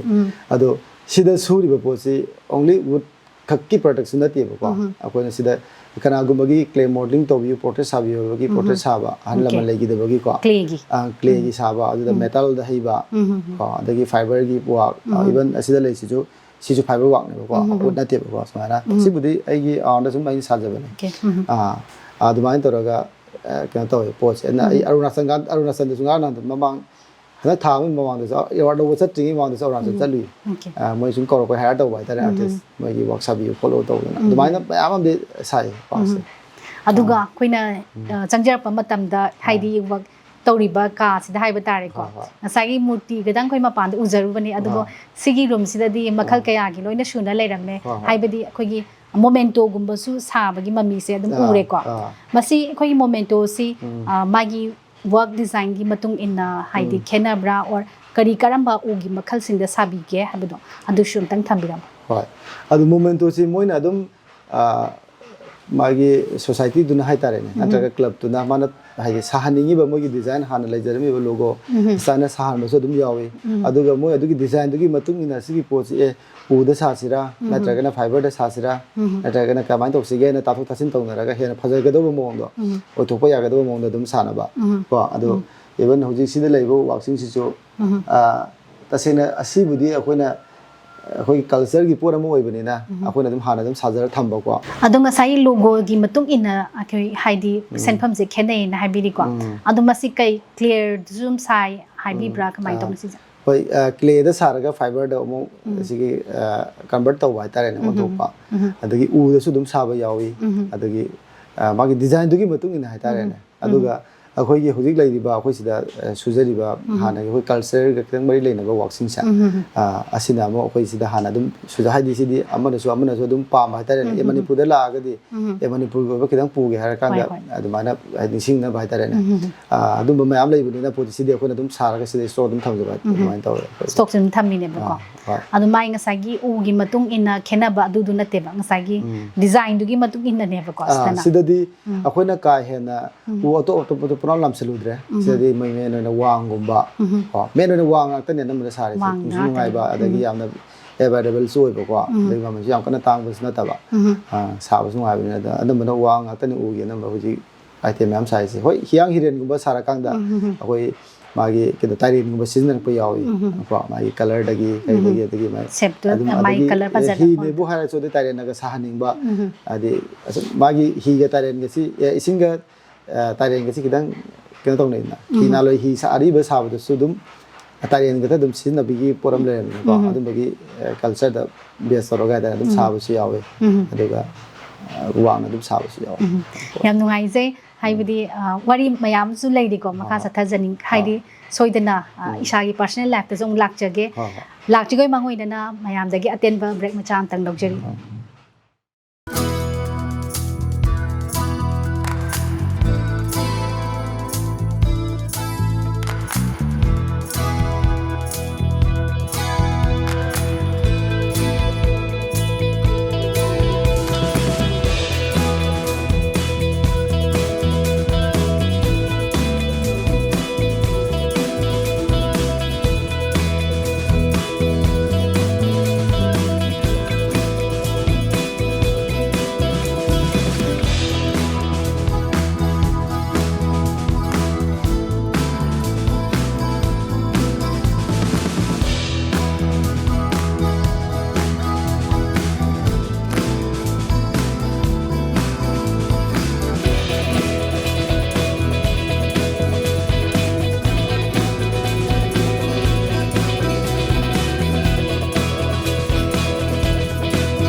ओजागी पर्सनल लाइफ ता अमुक लाक्चगे को हाँ। ओजा से युम पानबिरब्रा हाइदी इमुंग मनुंग कमाइन तौर लेबिरी इसागी हाइदी थबक से आर्ट खतंग ओइब्रा अतोपा करी करी होनाबिरीगे हाइबदो अदुगा स्कूलिंग कॉलेज कदाइदा तौबिरई सिना चिंगबा मयाम मयाम तंग थंबिरा ꯑꯩꯁꯦ ꯇꯁꯦꯡꯕꯗꯤ ꯌꯨꯝ ꯄꯥꯟꯖꯗ꯭ꯔꯤ ꯍꯧꯖꯤꯛ ꯆꯍꯤꯕꯨꯗꯤ ꯌꯥꯝꯁꯤꯜꯂꯛꯑꯕꯅꯤꯅ ꯌꯨꯝꯁꯨ ꯄꯥꯟꯗ꯭ꯔꯤ ꯑꯗꯨꯒ ꯑꯩꯈꯣꯏꯒꯤ ꯏꯃꯨꯡ ꯃꯅꯨꯡꯁꯦ ꯑꯩꯈꯣꯏꯒꯤ ꯏꯆꯤꯟ ꯏꯅꯥꯎ ꯍꯥꯏꯇꯥꯔꯦ ꯏꯆꯤꯟ ꯏꯅꯥꯎꯁꯦ ꯑꯩꯈꯣꯏ ꯃꯔꯤꯅꯤ ꯈ꯭ꯋꯥꯏ ꯑꯍꯥꯟꯕꯗ ꯑꯩꯈꯣꯏ ꯇꯥꯃꯣ ꯀꯣ ꯑꯩꯈꯣꯏ ꯇꯥꯃꯣ ꯄ꯭ꯔꯦꯝꯖꯤꯠ ꯃꯁꯥꯁꯨ ꯑꯥꯔꯇꯤꯁꯅꯤ ꯍꯧꯖꯤꯛ ꯍꯥꯏꯕꯤꯈꯤꯕꯗ ꯑꯩꯅ ꯍꯥꯏꯖꯈꯤꯕꯗꯣ ꯑꯗꯨꯒꯤ ꯃꯊꯪꯗ ꯑꯩꯈꯣꯏꯒꯤ ꯏꯆꯦ ꯑꯃ ꯂꯩ ꯏꯆꯦꯁꯤꯅ ꯑꯃꯨꯛ ꯄ꯭ꯔꯦꯃꯤꯇꯥ ꯀꯧꯏ ꯑꯩꯈꯣꯏ ꯁꯤꯗ ꯄꯥꯛꯄꯤ ꯍꯥꯏꯅ ꯑꯗꯨꯝ ꯍꯥꯏꯅꯕꯀꯣ ꯑꯩꯈꯣꯏ ꯁꯤꯗꯁꯦ ꯑꯗꯨꯒꯤ ꯃꯊꯪꯗ ꯑꯩꯅ ꯑꯍꯨꯝ ꯁꯨꯕ ꯑꯗꯒꯤ ꯑꯩ ꯃꯈꯥꯗ ꯑꯃꯨꯛ ꯏꯆꯟꯅꯨꯄꯤ ꯑꯃꯒ ꯂꯩ ꯏꯆꯟꯅꯨꯄꯤꯗꯨꯁꯨ ꯃꯌꯨꯝ ꯄꯥꯜꯂꯦ ꯂꯣꯏ ꯄꯥꯟꯈ꯭ꯔꯦ ꯏꯊꯟꯇ ꯉꯥꯏꯔꯦ ꯑꯁꯦꯡꯕꯒꯤꯗꯤ ꯑꯗꯨꯒ ꯑꯩꯈꯣꯏ ꯕꯕꯥꯁꯨ ꯍꯧꯖꯤꯛ ꯂꯩꯖꯔꯤ ꯕꯕꯥꯅ ꯏꯟꯗ꯭ꯔꯖꯤꯠ ꯀꯣ ꯄꯨꯈ꯭ꯔꯝꯕꯝ ꯏꯟꯗ꯭ꯔꯖꯤꯠ ꯑꯗꯒꯤ ꯏꯃꯥꯅ ꯇꯕꯥꯕꯤ ꯑꯗꯨꯁꯦ ꯑꯗꯒꯤ ꯕꯕꯥꯁꯤ ꯂꯧꯃꯤꯅꯤ ꯑꯁꯦꯡꯕꯗꯤ ꯍꯥꯟꯅ ꯑꯩꯈꯣꯏ ꯌꯨꯝ ꯁꯥꯕꯒꯤ ꯍꯦꯠ ꯃꯤꯁꯇ꯭ꯔꯤꯒ ꯑꯣꯏꯗꯅ ꯈꯣꯠꯇ ꯇꯧꯔꯝꯃꯦꯕꯀꯣ ꯑꯗꯨꯕꯨ ꯍꯧꯖꯤꯛꯇꯤ ꯑꯍꯜ ꯑꯣꯏꯁꯤꯜꯂꯛꯑꯕꯅꯤꯅ ꯆꯍꯤ 60 ꯍꯦꯟꯖꯤꯜꯂꯛꯑꯕꯅꯤꯅ ꯑꯩꯈꯣꯏ ꯂꯧ ꯆꯠꯄ ꯈꯣꯠꯄ ꯑꯗꯨꯝ ꯃꯥꯅ ꯂꯧ ꯑꯗꯨꯝ ꯁꯦꯟꯅ ꯂꯩꯔꯝꯃꯦ ꯑꯩꯈꯣꯏ ꯕꯥꯅ ꯑꯗꯒꯤ ꯑꯩꯈꯣꯏ ꯃꯥꯁꯨ ꯑꯗꯨꯝ ꯐꯗꯤ ꯁꯥꯕ ꯈꯪꯗꯦ ꯀꯩꯗꯧꯕ ꯈꯪꯗꯦ ꯃꯥꯏ ꯊꯣꯛꯄ ꯑꯗꯨꯝ ꯇꯧꯔ ꯂꯩ ꯀꯩꯅꯣ ꯇꯧꯅꯕꯒꯤꯀꯣ ꯑꯗꯨꯒ ꯑꯩ ꯏꯁꯥꯁꯤ तसेंबदे आइना बैचलर तौरपसे स्कूलिंग होरपदे आइदी गवर्नमेंट स्कूल दगी होरपनी नालो एलपी स्कूल नखोय लाइक खाव माने चप बोरा खाव पुरगा चप मतम दगी होना केना तर थार मपान थारगा फमगा लाइक तम एलपी स्कूल गी दुदगी होरपने तसेंबदे गवर्नमेंट गाकने गारे से आई सुम कारपने लास्ट टाइ कसिंग हायर सेकेंडरी दो मा तो 12 लोरे मतुंग सिदा आइजे शिलोंग सिदा अखोय ददा से मासे बैचलर तौरमगा बैचलर से कंप्लीट बीएफए से फाइन आर्ट की बेस इम्फाल आर्ट कॉलेज तौर लोर फैमिली बैकग्राउंड से खितंग पैसा की प्रॉब्लम खितंग लेबिदगी अखोदा से तोथोगा माजे पैसा ओना के तौरगे ना माजे ग्राफिक डिजाइनिंग ओइन हाइतारे ग्राफिक डिजाइनिंग की थबक से तौबा सेलिब्रेट साइबर कंपनी से दको अदुदा अखोदा से शिलोंग चतखि माजे चक्र मतुंग सिदा आइना तुये हेक लोइबगा अमुक संगे अखोदा मनाक सिदा आइसु फाइन आर्ट से सुम हानदगी अखोदा सुम लोइनर लामिना पोसी अदुदा दुम फगद्राना खनबदगी को अखोदा मार्क संगे अदा अखोदा सु तोहनिंगबा मासु तोबो फंगद्रमिना आइदी मास्टर तोहनि गायना मासु खनजब लेबा तारे अखोदा अदुमा तौदना चले आइसे असल मतुंग सिदा आई वारी खितंग सांता दुम लिजा फैमिली वारी निना आई याम नुक्सी बाय तारे अदगी अखोदा से मतम से लुपा लिसिंग बरी खक फंग लेरमेबा शिलोंग सिदा माजे अदगी आई जो चले सिदगे चपसिदा आंगांग दि ट्यूशन आंगांग दि ट्यूशन बिंग आई क्लास 7 कागन दांग ट्यूशन तौरेबको ड्राइंग करी की तौबसे आसमान सिम तौरपसिदा पोसे कलेक्शन का तौसिलगा पैसा से पालिसिंग 30 का तौला क्या नो पुइने इजे तमा तो सिलोंग दि चलगा खोदा जे मतम तो ग्यास सुमियो दि वायर का थोंगमबे आई खोइना दि सिदा की थबक तौग्रमी चक वखन दु खनजबको अदादना कंडीशन अमदा लेबगी बराबु पीगिद्रा थबक तो होगलकपगी हाइतारे अदुमाय कंडीशन के चारम दबा हाइतारे मुमा आगु थेनरे हाइतारे अदगी आइना पुगियो पैसादगी आइना ग्यास कांसी असोंदा लैरगा तौरगा माइगा अखोय तुंगानागा ग्यास का ले तौगेबको अदि मथंदा अखोय दाजना मास बीएफए तौबगी लाइक पतमगी मतांगसिदा वारी सुम साना कांसिदा पोसे अखोय दाना योंदा ए ना आई हजि पैसादि चाउद्रिमिना लुपा लिसिंग बरी खतदि कबाना नत्रा युमी सुथानी अदगी आगे सु मेंटेनेंस तौ अदि यादबनिना सही अमि ड्रॉप तौरो मथंग ओलक सही दा तममो अदमाय तौ मा अखोय दाना हाय फारेना अदमाय तौदना आई शिलोंग सिदा सही था 3 कुम लेरमगा था मनुंग दुदा था 3 लई मनुंग से आई डॉन बॉस्को दा कंप्यूटर क्लास तौवेबको मागी सर्टिफिकेट कोर्स को था मरीगी अदमाय तौरगा आई थोलकपने थोला मतुंग सिदा ओलकपसिदा अमो खन्नरे कमान अखोय मणिपुर दा तौबना फब्रा मपाना तौबना फब्रा के हाबो मपान याम चनिंगबा को लोली सु कायना खंगदबा को बेदो मतमदा अदगी असमाना तौबसिदा ए अदुदी मणिपुर तंबा इम्फाल तंगदोनी नत्रा आइदी कक्सिंग मसाने कक्सिंग दगी इम्फाल अमुक चटनी बरा अमुक थीनी अमुक लैरुनी सिमा पाना तंबगा सब मनबगी कंडीशन अम लाकबा तारेने अदगी असिमरतसु होय दिल्ली गुम्बनीगा हारदी अमुक याम तांगेबको मतमदा याम हाइदी माय कॉलेज फबा फतबगी नतबिदा मागी लैरिबा किनो दुना हाइतारे एक्सपेंडिचर याम चावनिना अदगी सुम थेरकपसिदा अखोदा मोय सीनियर म्यामा को खुजिगी खेरागर छत्तीसगढ़ की इंदिरा कला संगीत विश्वविद्यालय है आईकेबी यूनिवर्सिटी से मोई तमगा हाना लेरमे वो खरा ओजा ओइबसु यारमे अदुमाने वारी से सानरा मतुंग सिदा अदुदे सिदि खुंगंगने पैसा चंगनाय करेमता लेते अखोते तौबदगी अमादे अदुदि सिदा तंगबो सोकुदि मपाना तम लोली दु हेने खंगनी या तो मादो सटखेबने वइसे अमाय तो सटलगा entrance thà ni budi khangi mi kayam la kani selection tawni tawra amda khangna entrance thà di selection tawra ni sini ko inkal le matam da dai satle adi entrance thà le hana su lai su jelak pani na ai portfolio sem yam than sem pui ko ina hana tawra ko waxing da adi ojaman nu sibida khanbi re do man tawra ga is mas bfa si Chhattisgarh da Indira Kala Sangha Bishabidala Salusila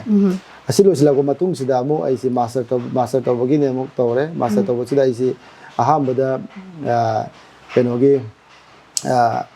Central University Hyderabad ki sai apply tawe pa ma si moidi hamuk moi apply taw bagi mo Central University ni na moi apply taw bagi niom jiktan khenai ye pa moidi tha ama ni wali ngai da hana theory hana te sana tawe ko ma to Raipur da satlaga test thare adu yaure khale adu gi barak ta bo Banaras Hindu University dong sat le isi adu so entrance pi ru re ko aina pamja ba jaga ni ko chala pi master tam bagi aida tammi ba jaga du ta bing tra ba aidi mafam ta sum hanjan tam bi do no aida bagi adagi halaga mo aidi pi da ya da bina ai college so pi re entrance ko ji master gi entrance pi do ni ko MA karam dai sida adagi amuk last khwaidagi maming sali se koi Baroda sine ba Gujarat ki ba par eknogi Maharaja Sayaji Rao University se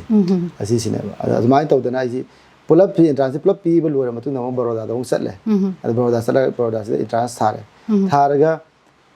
mai Baroda gi yam nungai ba mana ma ji hek tha ba ga thari ba entrance thari ba numidang se asi da prakha ji haidu e ma gi de aduma haidu ko de du selection toropa ad mai am su yamna adi yang wang na khana ba university oi ba tare art ke batang da India ge no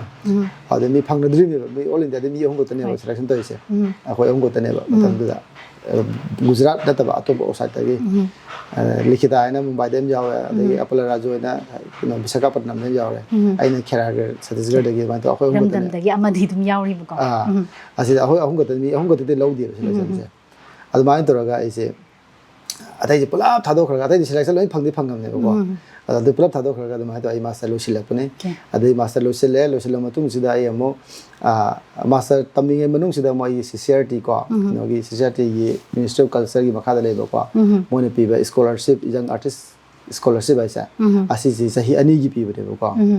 koi adu asi apply tawre ji Nagpur da mabang du su apply ani rak tawre phangre ko Bhopal da satana Delhi da satana ai gi Wakangpur ga sapi ko ai gi sai ka da train ai tong da train ai wak pa si loi pa sil la ga makha da tha ga tum ga sapi am tawre ba smana koi di pot to ya na material yam chaw na hai tare na ama to da last da koi master tawri ngai manung sida ai na apply asaroi bune apply to to na to da Nagpur da ai gi no se interview su to ko Nagpur as to ka na Nagpur sida post du mai selection taro khim ne ba adagi moina tha khudingi lising manga pi gi doini ko aduga ma tha tok tok ki ne pi bai ta kun du laga adu bai taro ga ji master si taro pane adai di yum da gi pesa tha bu khidang safare na tra adidi haidi daw se aduki matik adum yari ba ko duna ta ko adu ai na chu khone zaru bu do mani adu adagi adu hek loi ga master su loi sile master hek loi sin ba ga bo bai to ga na ai mo scholarship ong tha ra ai gi work su na ba ge da studio ge asi ga hu gi lalit kala ai hu ji phangi ba lalit kala gi award sa asina pi ba scholarship am le ba scholarship se kayam ki oi do ase sim matam da kashi yam na te ai phangi 2015 sai da phang ne ba ko aw matam da lupa lisin tara kak pi hoji pudi kun pi gra ne aduna mai laifam jafam da khoya isana tawjaraga studio duna mai khoi lalit kala gi magi center khale ko regional center hai ta main budi Delhi le jare na Delhi da ki tunga ba magi Northeast ki center Kolkata mai sector tunga mai zonal gi na ta ama le bide Lucknow da ta re Lucknow da isa hi ma le re matung da mo loiraga mo ai yum da college da apply tawra na khoi Imphal college ki uja sing kheng wat pu pa le na taw da gi sida la ga ji ba hoji Imphal college 2019 da gi ai si visiting lecturer oina hoji su le jari ko aduga amana mo hoji khoi Manipur University gi head of the department kinogi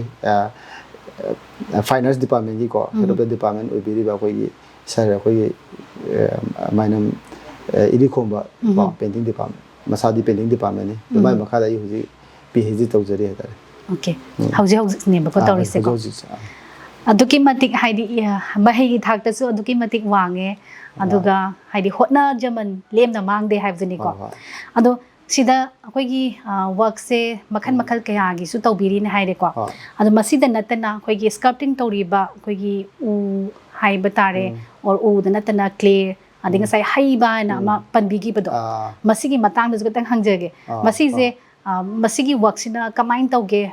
ngasai hakpaga haiba duga khitang di khenaranga dra na khali ko madugi khenna badu khitang tapiram myam da ꯑꯩꯈꯣꯏꯒꯤ ꯃꯔꯨꯑꯣꯏꯅ ꯁ꯭ꯀꯜꯞꯆꯔꯗ ꯑꯩꯈꯣꯏꯅ ꯂꯩꯔꯤꯁꯤ ꯑꯅꯤ ꯊꯣꯛꯅ ꯈꯥꯏꯗꯣꯛꯄ ꯌꯥꯏ ꯍꯥꯏꯇꯥꯔꯦꯅꯦ ꯃꯥꯒꯤ ꯇꯦꯛꯅꯤꯀꯦꯜ ꯄ꯭ꯔꯣꯁꯦꯁ ꯃꯥꯒꯤ ꯇꯧꯕꯒꯤ ꯃꯑꯣꯡ ꯃꯇꯧꯗꯨꯒꯤ ꯍꯥꯏꯗꯤ ꯁꯥꯕꯒꯤ ꯃꯑꯣꯡ ꯃꯇꯧꯗꯨꯒꯤ ꯃꯇꯨꯡ ꯏꯟꯅ ꯍꯥꯏꯇꯥꯔꯦꯅꯦ ꯃꯥꯒꯤ ꯑꯍꯥꯟꯕꯗ ꯑꯩꯈꯣꯏꯅ ꯃꯣꯗꯦꯂꯤꯡ ꯍꯥꯏꯕ ꯑꯃ ꯀꯣ ꯑꯗꯒꯤ ꯀꯥꯔꯚꯤꯡ ꯍꯥꯏꯕ ꯑꯃ ꯑꯗꯩ ꯑꯩꯈꯣꯏꯅ ꯃꯣꯗꯦꯂꯤꯡꯁꯦ ꯇꯧꯔꯤꯁꯤꯗꯤ ꯀꯃꯥꯏꯅ ꯇꯧꯒꯦꯅ ꯑꯩꯈꯣꯏ ꯊꯣꯝꯖꯤꯜꯂꯒ ꯁꯨꯝ ꯅꯞꯁꯤꯜꯂꯒ ꯁꯥꯕꯁꯦ ꯂꯩꯈꯣꯝꯒꯨꯝꯕ ꯑꯗꯩ ꯋꯦꯛꯁꯀꯨꯝꯕ ꯑꯁꯨꯃꯥꯏꯅ ꯑꯗꯒꯤ ꯄꯤ ꯑꯣ ꯄꯤꯗꯕꯨ ꯑꯣꯏꯔꯒꯁꯨ ꯄꯤ ꯑꯣ ꯄꯤꯅ ꯊꯣꯝꯃꯒ ꯁꯥꯕꯒꯨꯝꯕ ꯑꯦꯗ ꯇꯧꯁꯤꯜꯂꯒ ꯁꯥꯔꯤꯁꯦ ꯑꯁꯤꯅ ꯑꯩꯈꯣꯏ ꯃꯣꯗꯦꯂꯤꯡ ꯍꯥꯏꯌꯦꯕꯀꯣ ꯑꯗꯒꯤ ꯀꯥꯔꯚꯤꯡ ꯍꯥꯏꯇꯥꯔꯒꯗꯤ ꯍꯥꯟꯅ ꯁꯣꯂꯤꯗ ꯂꯩꯔꯝꯕ ꯐꯣꯝ ꯍꯥꯏꯗꯤ ꯃꯦꯇꯔꯤꯌꯦꯜ ꯑꯃꯗꯒꯤ ꯑꯩꯈꯣꯏꯅ ꯍꯛꯇꯣꯛꯑ ꯃꯇꯨꯡꯗ ꯀꯣ ꯑꯩꯈꯣꯏꯅ ꯋꯨꯗ ꯀꯥꯔꯚꯤꯡ ꯀꯌꯥ ꯑꯩꯅ ꯑꯦꯋꯥꯔꯗ ꯐꯪꯉꯤꯁꯦ ꯑꯁꯤꯅ ꯑꯩꯈꯣꯏꯅ ꯀꯥꯔꯚꯤꯡ ꯍꯥꯏꯕꯀꯣ ꯑꯗꯩ ꯋꯨꯗꯇ ꯇꯧꯔꯒꯅ ꯋꯨꯗ ꯀꯥꯔꯚꯤꯡ ꯍꯥꯏꯔꯦ ꯁ꯭ꯇꯣꯟꯗ ꯇꯧꯔꯒꯅ ꯁ꯭ꯇꯣꯟ ꯀꯥꯔꯚꯤꯡ ꯍꯥꯏꯔꯦ ꯑꯗꯨꯃꯥꯏꯅ ꯑꯗꯒꯤ ꯍꯧꯖꯤꯛꯀꯤ ꯂꯩꯈꯣꯝꯗ ꯁꯥꯔꯤꯕ ꯀ꯭ꯂꯦ ꯃꯣꯗꯦꯂꯤꯡ ꯇꯧꯔꯤꯕ ꯃꯣꯗꯦꯂꯤꯡꯗ ꯑꯩꯈꯣꯏ ꯀ꯭ꯂꯦ ꯃꯣꯗꯦꯂꯤꯡ ꯍꯥꯏꯅ ꯍꯧꯖꯤꯛ ꯊꯣꯝꯖꯤꯜꯂꯒ ꯁꯥꯔꯤꯕꯁꯦ ꯑꯁꯤ ꯁꯤꯅ ꯃꯥꯒꯤ ꯄ꯭ꯔꯣꯁꯦꯁꯁꯤ ꯀꯃꯥꯏꯅ ꯇꯧꯒꯦꯅ ꯑꯍꯥꯟꯕ ꯁꯥꯔꯅꯤ ꯂꯩꯈꯣꯝꯗ ꯁꯥꯔ ꯃꯇꯨꯡꯗ ꯃꯥꯒꯤ impressionꯁꯤ ꯂꯧꯅꯕ ꯍꯥꯏꯅ ꯗꯥꯏ ꯃꯥꯗꯤ ꯂꯩꯈꯣꯝꯗ ꯑꯗꯨꯝ ꯊꯝꯕꯗꯤ ꯌꯥꯗꯕꯅꯤꯅ ꯑꯁꯤꯒꯤ ꯄꯣꯠꯁꯦ ꯑꯇꯣꯞꯄ ꯃꯦꯗꯤꯌꯝ ꯑꯃꯗ ꯑꯩꯈꯣꯏꯅ ꯇ꯭ꯔꯥꯟꯁꯐꯔ ꯇꯧꯗꯣꯏꯅꯦꯕꯀꯣ ꯀꯟꯚꯔꯠ ꯇꯧꯗꯣꯏꯅꯦꯕ ꯑꯗꯨꯅ ꯑꯗꯨ ꯇꯧꯕ ꯌꯥꯅꯅꯕ ꯍꯥꯏꯅ ꯃꯥꯒꯤ ꯄ꯭ꯔꯣꯁꯦꯁ ꯑꯩꯈꯣꯏꯅ ꯃꯣꯜ ꯂꯧꯕ ꯍꯥꯏꯅꯀꯣ ꯃꯣꯜꯗꯤꯡ ꯀꯣ ꯃꯁꯥꯏ ꯑꯃꯅ ꯃꯣꯗꯦꯂꯤꯡ ꯀꯣ ꯑꯃꯅ ꯃꯣꯜꯗꯤꯡ ꯍꯥꯏꯅ ꯇꯧꯔꯒ ꯑꯗꯨꯃꯥꯏꯅ ꯃꯥꯒꯤ impressionꯁꯤ ꯂꯧꯒꯗꯣꯏꯅꯦꯕ ꯑꯩꯈꯣꯏꯅ ꯁꯔꯨ ꯇꯦꯛꯄꯗꯒ ꯑꯩꯈꯣꯏ ꯈꯨꯠꯇꯒ ꯌꯦꯠꯂꯤꯕꯁꯤꯡꯁꯦ ꯀꯣ ꯄꯤ ꯑꯣ ꯄꯤ ꯌꯦꯠꯂꯤꯅ ꯄ꯭ꯂꯥꯁꯇꯔ ꯄꯦꯔꯤꯁ ꯑꯁꯤꯅ ꯇꯧꯔꯒ ꯑꯩꯈꯣꯏꯁꯤ ꯗꯥꯏꯁꯤ ꯁꯨꯃꯥꯏꯅ ꯑꯃꯗꯨꯕꯨꯗꯤ ꯕꯦꯟꯗꯔꯁꯇ ꯇꯧꯔ ꯂꯥꯛꯆꯕꯅꯤꯅ ꯄꯥꯎꯗꯔ ꯑꯣꯏꯅꯁꯨ ꯂꯥꯛꯏꯅ ꯄꯥꯎꯗꯔꯁꯤꯅ ꯑꯗꯨꯃꯥꯏꯅ ꯇꯧꯔ ꯊꯤꯜꯂꯒ ꯊꯣꯝꯖꯤꯜꯂꯒ impressionꯁꯤ ꯂꯧꯔ ꯃꯇꯨꯡꯁꯤꯗ ꯑꯩꯈꯣꯏꯅ ꯃꯦꯇꯜꯗ ꯇꯧꯅꯤꯡꯕ ꯑꯗꯒꯤ ꯐꯥꯏꯕꯔꯗ ꯇꯧꯅꯤꯡꯕ ꯁꯤꯃꯦꯟꯗ ꯇꯧꯅꯤꯡꯕ ꯍꯥꯏꯗꯤ ꯃꯥꯏ ꯇꯣꯉꯥꯟ ꯇꯣꯉꯥꯟꯕ ꯄ꯭ꯔꯣꯁꯦꯁ ꯑꯃ ꯆꯠꯈꯤꯗꯣꯏꯅꯦꯕ ꯁꯨꯃꯥꯏꯅ ꯇꯧꯔꯒ ꯈꯦꯠꯅꯩ ꯃꯁꯤꯒꯤ ꯉꯁꯥꯏꯒꯤ ꯍꯤꯔꯝꯁꯤꯗ ꯂꯥꯛꯄ ꯀꯥꯟꯗꯀꯣ ꯉꯁꯥꯏꯒꯤ ꯁꯄꯣꯔꯠꯁꯦ ꯑꯗꯨꯛꯀꯤ ꯃꯇꯤꯛ ꯂꯩꯔꯃꯅꯤ ꯍꯥꯏꯕꯁꯤꯗꯤ ꯑꯆꯧꯕ ꯊꯥꯖꯕ ꯑꯃꯅꯤ ꯉꯁꯥꯏꯒꯤ ꯐꯦꯃꯤꯂꯤ ꯂꯥꯏꯟꯗ ꯌꯦꯡꯉꯒ ꯏꯌꯥꯝꯕꯅ ꯑꯣꯖꯥ ꯂꯝꯖꯤꯡꯅ ꯇꯥꯛꯄꯤꯕ ꯒꯨꯔꯨ ꯑꯣꯏꯔꯦꯀꯣ ꯑꯗ ꯃꯁꯤꯗ ꯂꯝꯕꯤꯁꯤꯗ ꯂꯥꯛꯄ ꯃꯇꯝꯗ ꯑꯩꯈꯣꯏꯒꯤ ꯑꯣꯖꯥꯒꯤ ꯅꯨꯡꯉꯥꯏꯕ ꯑꯋꯥꯕꯁꯦ ꯁꯣꯏꯗꯅ ꯂꯩꯔꯝꯒꯅꯤꯅ ꯈꯟꯖꯩꯀꯣ ꯃꯁꯤ ꯇꯦꯟꯇꯛꯅ ꯈ꯭ꯋꯥꯏꯗꯒꯤ ꯅꯨꯡꯉꯥꯏꯈꯤꯕ ꯃꯤꯀꯨꯞ ꯑꯦꯟ ꯋꯥꯈꯤꯕ ꯍꯥꯏꯗꯤ ꯃꯤꯀꯨꯞꯁꯦ ꯀꯔꯝꯕ ꯃꯤꯀꯨꯞꯅꯣ ꯍꯥꯏꯕꯗꯣ ꯈꯤꯇꯪ ꯊꯝꯕꯤꯔꯝꯃꯨ ꯇꯦꯟꯇꯛꯅ ꯍꯣꯏ ꯍꯥꯏꯕꯗꯨꯗꯤ ꯈꯤꯇꯪ ꯂꯨꯗꯤ ꯂꯨꯕꯀꯣ ꯁꯨꯝ ꯈꯟꯕꯗꯗꯤ ꯑꯗꯣ ꯑꯩ ꯁꯨꯝ ꯅꯤꯡꯁꯤꯡꯕꯗ ꯍꯥꯏꯇꯥꯔꯦꯅꯦꯀꯣ ꯇꯁꯦꯡꯅ ꯑꯁ ꯑꯩꯅꯒ ꯑꯩꯁꯦ ꯑꯍꯥꯟꯕꯗ ꯃꯦꯇ꯭ꯔꯤꯛꯁꯤ ꯐꯦꯜ ꯑꯣꯏꯌꯦ ꯇꯁꯦꯡꯕꯗ ꯃꯦꯇ꯭ꯔꯤꯛ ꯐꯦꯜ ꯑꯣꯏꯕꯁꯤꯗ ꯀꯃꯥꯏꯅ ꯇꯧꯒꯦꯅ ꯃꯇꯝꯗꯨꯗꯗꯤ ꯑꯩꯈꯣꯏꯅ ꯃꯦꯇ꯭रिꯛ ꯊꯥꯕ ꯃꯇꯝꯁꯤꯗ ꯑꯩꯈꯣꯏ ꯅꯣꯠꯀ ꯇꯧꯍꯟꯗꯕꯤ ꯅꯍꯥꯔꯣꯟꯒ ꯇꯧꯔꯒ ꯅꯣꯡꯃꯩꯅꯒ ꯀꯥꯞꯄꯒ ꯑꯣꯖꯥꯗꯒ ꯀꯥꯞꯄ ꯄꯨꯕꯤ ꯑꯁꯤ ꯃꯇꯝꯗꯅꯦꯕꯀꯣ ꯁꯨꯗꯧ ꯇꯧꯔꯛꯇꯅ ꯑꯩꯈꯣꯏ ꯄꯥꯁ ꯇꯧꯔꯛꯄꯅꯦ ꯇꯁꯦꯡꯅ ꯀꯝꯄꯥ ꯂꯥꯛꯄꯅꯦꯕ ꯀꯝꯄꯥꯃꯨꯛ ꯊꯥꯔꯦꯀꯣ ꯑꯗꯨꯃꯥꯏꯅ ꯇꯧꯔꯒ ꯑꯩꯈꯣꯏꯁꯦ ꯇꯨꯌꯦꯜꯞꯁꯤ ꯂꯣꯏꯁꯤꯜꯂꯛꯑꯦ ꯂꯣꯏꯁꯤꯜꯂ ꯃꯇꯨꯡꯁꯤꯗ ꯑꯩꯅ ꯁꯨꯝ ꯍꯥꯟꯅ ꯈꯟꯖꯔꯝꯕ ꯄꯣꯠ ꯑꯃ ꯂꯩꯌꯦꯕꯀꯣ ꯑꯩꯁꯦ ꯑꯩꯈꯣꯏ ꯏꯃꯨꯡꯒꯤ ꯂꯩꯔꯝꯃꯤꯕ ꯀꯟꯗꯤꯁꯟꯁꯤꯒ ꯃꯔꯝ ꯑꯣꯏꯔꯒ ꯑꯩꯈꯣꯏꯁꯦ ꯃꯄꯥꯟꯗꯒ ꯆꯠꯂꯒ ꯂꯥꯏꯔꯤꯛꯀ ꯇꯝꯃꯛꯀꯅꯤꯒ ꯍꯥꯏꯕꯁꯦ ꯑꯩ ꯋꯥꯈꯜꯗ ꯁꯨꯛꯈꯟ ꯈꯜꯂꯨꯗꯕ ꯍꯥꯏꯇꯥꯔꯦ ꯐꯤꯜꯗꯤ ꯑꯗꯨꯝ ꯐꯥꯎꯕ ꯏꯁꯥꯗꯗꯤ ꯑꯗꯨꯒ ꯑꯗꯨꯈꯛꯅ ꯑꯩꯅ ꯁꯤꯗꯤ ꯑꯣꯏꯊꯣꯔꯛꯀꯅꯤ ꯀꯥꯏꯅ ꯈꯟꯗꯕꯀꯣ ꯑꯁ ꯑꯦꯔꯣꯄ꯭ꯂꯦꯟ ꯉꯥꯛꯁꯦ ꯇꯣꯡꯕ ꯐꯪꯉꯛꯈꯤꯗ꯭ꯔꯥ ꯃꯇꯝ ꯄꯤꯛꯏꯉꯩ ꯃꯇꯝꯒꯤ ꯋꯥꯔꯤꯅꯤꯀꯣ ꯍꯥꯏꯁꯦ ꯑꯩꯅ ꯂꯩꯔꯛꯏꯕ ꯑꯩꯒꯤ ꯕꯦꯛꯒ꯭ꯔꯥꯎꯟꯗꯨꯅ ꯃꯔꯝ ꯑꯣꯏꯔꯒ ꯍꯥꯏꯇꯥꯔꯦ ꯑꯁꯨꯃꯥꯏꯅ ꯇꯧꯔꯛꯄꯁꯤꯗ ꯄꯣꯠꯁꯤ ꯏꯊꯥ ꯊꯥꯗꯅꯒ ꯑꯩꯅ ꯃꯄꯥꯟꯗꯒ ꯆꯠꯂꯒ ꯂꯥꯏꯔꯤꯛꯀ ꯁꯨꯃꯥꯏꯅ ꯇꯝꯗꯒ ꯇꯧꯕꯁꯦ ꯑꯁꯤꯒꯤ ꯇꯥꯏꯃꯤꯡꯁꯤ ꯃꯄꯥꯟ ꯆꯠꯂꯝꯗꯥꯏꯒꯤ ꯑꯩꯒꯤ ꯅꯨꯡꯉꯥꯏꯕꯗꯣ ꯃꯇꯝꯗꯨꯗ ꯕꯁꯇꯒ ꯃꯇꯝꯗꯨꯗ ꯕꯁ ꯆꯠꯂꯤꯅꯤꯀꯣ ꯆꯍꯤ 4 ꯕꯦꯆꯂꯔ ꯑꯩꯈꯣꯏꯁꯤ ꯆꯍꯤ 4 ꯆꯪꯉꯤꯅꯤ ꯆꯍꯤ 4ꯁꯤ ꯕꯁ ꯈꯛꯇꯅꯤ ꯐ꯭ꯂꯥꯏꯠ ꯀꯥꯏ ꯁꯣꯡ ꯇꯣꯡꯗꯣꯏꯁꯦ ꯑꯩꯈꯣꯏ ꯃꯇꯝꯗꯨꯗꯀꯣ ꯕꯁꯇ ꯆꯠꯅꯤ ꯇ꯭ꯔꯦꯟ ꯑꯃꯨꯛ ꯆꯠꯅꯤ ꯁꯤꯗꯒꯤꯅ ꯒꯨꯋꯥꯍꯥꯇꯤ ꯕꯁ ꯆꯠꯂꯅꯤ ꯒꯨꯋꯥꯍꯥꯇꯤꯗꯒꯤꯅ ꯀꯣꯜꯀꯇꯥ ꯇ꯭ꯔꯦꯟ ꯆꯠꯂꯅꯤ ꯑꯗꯩ ꯀꯅꯦꯛꯁꯟꯗ ꯑꯃꯨꯛ ꯁꯠꯇꯤꯁꯒꯔ ꯑꯃꯨꯛ ꯆꯠꯇꯣꯏꯅꯤ ꯅꯨꯃꯤꯠ 4 ꯆꯪꯉ ꯆꯠꯂꯤꯅꯦꯕ ꯑꯗꯨꯃꯥꯏꯅ ꯇꯧꯔ ꯑꯗꯨ ꯃꯄꯥꯟꯗꯒ ꯁꯨꯃꯥꯏꯅ ꯆꯠꯈꯤꯕꯒꯤ ꯂꯥꯏꯔꯤꯛꯀ ꯇꯝꯃꯛꯄꯒꯤ ꯃꯤꯀꯨꯞꯁꯦ ꯑꯁꯤꯃ ꯌꯥꯝꯅ ꯅꯨꯡꯉꯥꯏꯈꯤꯕ ꯃꯤꯀꯨꯞ ꯍꯥꯏꯗꯨ ꯑꯣꯏꯗꯣꯏꯅꯦꯕ ꯇꯁꯦꯡꯅ ꯍꯧꯖꯤꯛ ꯑꯦꯋꯥꯔꯗ ꯐꯪꯉꯤꯁꯤꯗꯒꯤꯕꯨ ꯍꯦꯟꯅ ꯅꯨꯡꯉꯥꯏꯈꯤ ꯍꯥꯏꯇꯥꯔꯦ ꯃꯇꯝꯗꯨꯗꯀꯣ ꯑꯗꯨꯒ ꯑꯋꯥꯕ ꯍꯥꯏꯁꯤꯗꯤ ꯑꯋꯥꯕꯗꯤ ꯂꯣꯏ ꯂꯩꯕꯕꯨꯗꯤꯀꯣ ꯑꯗꯨꯕꯨ ꯁꯝꯅ ꯏꯕꯟ ꯍꯧꯖꯤꯛ ꯂꯥꯏ ꯑꯃ ꯁꯥꯕꯁꯨ ꯑꯋꯥꯕꯅꯤ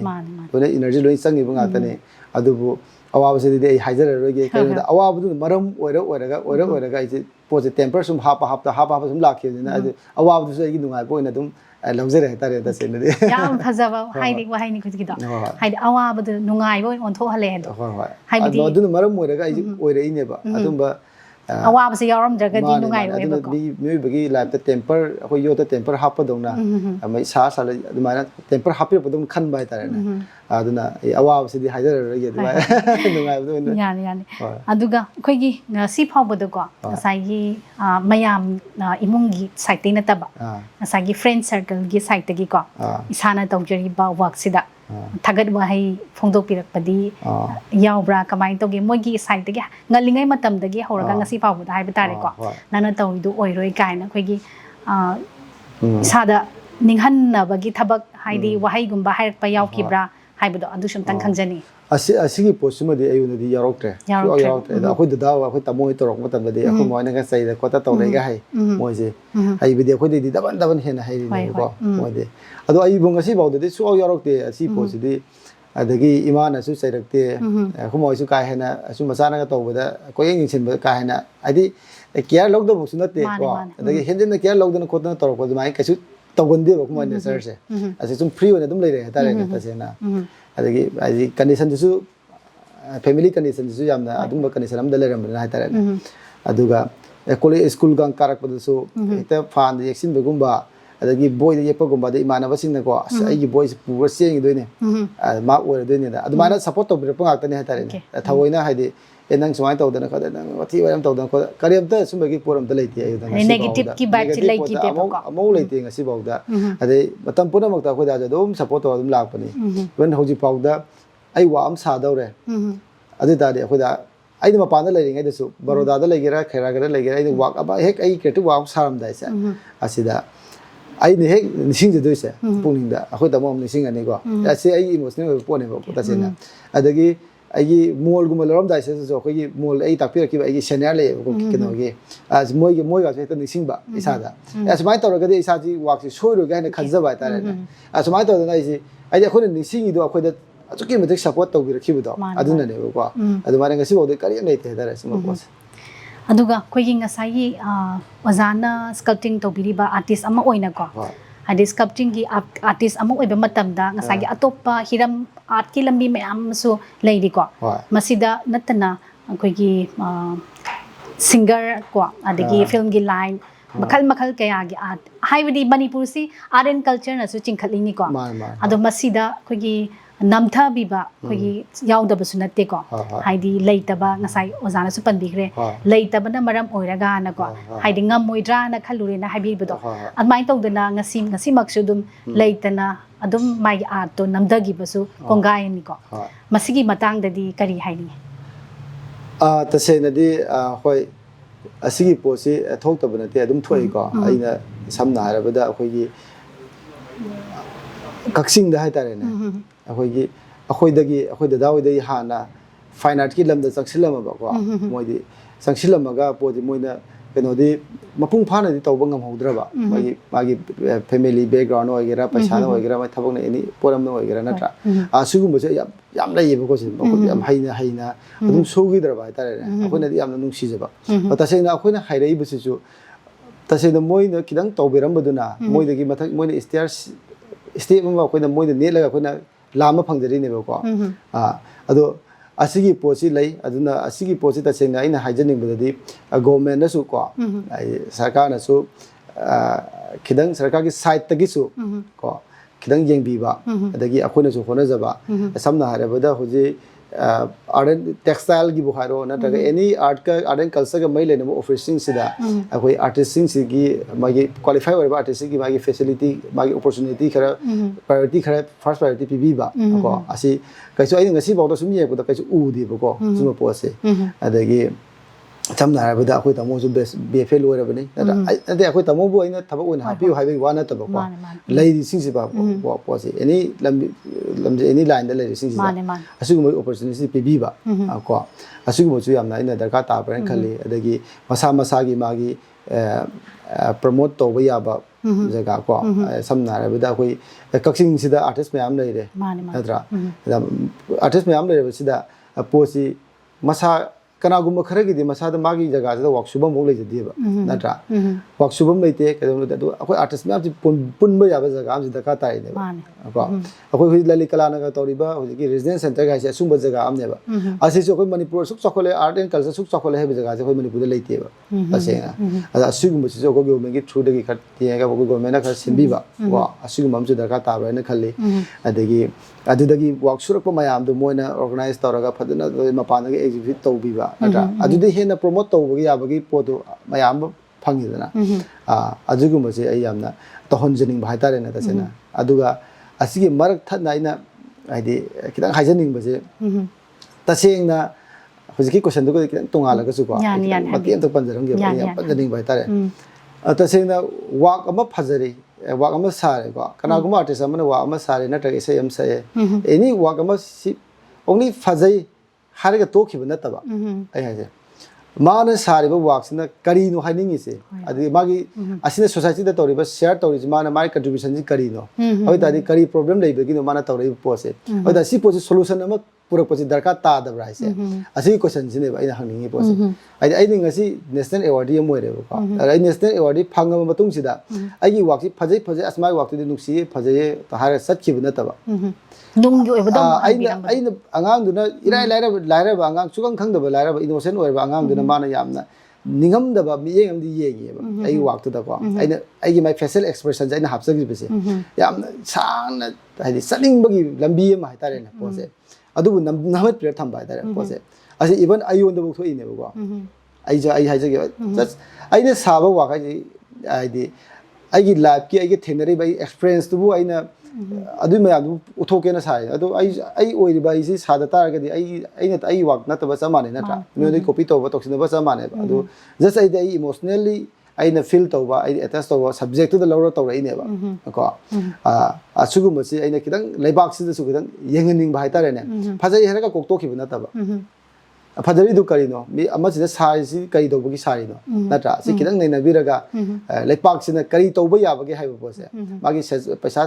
संजा थुमजा अदुदा अचक वाना तबको पोसे किदंग सिंसियरली थबक तोबम दरकार ताद्रा आई वखन तो को आइदि हिंगगदी नोमना नोमोत लोइ सिगि दो ngakane अदुदा खिदंग आइने ngamjaba mayam se contribute tominaraga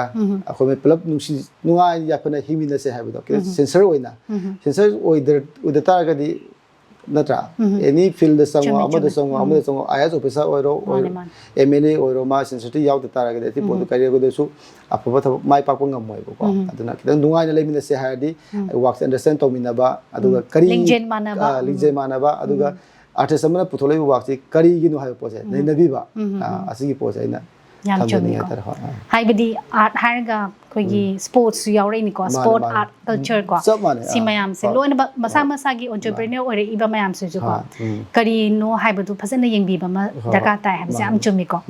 ngasai gi art ki lambi da mayam su lakre isana tawriba mayam si gi ko adubu ngasai gi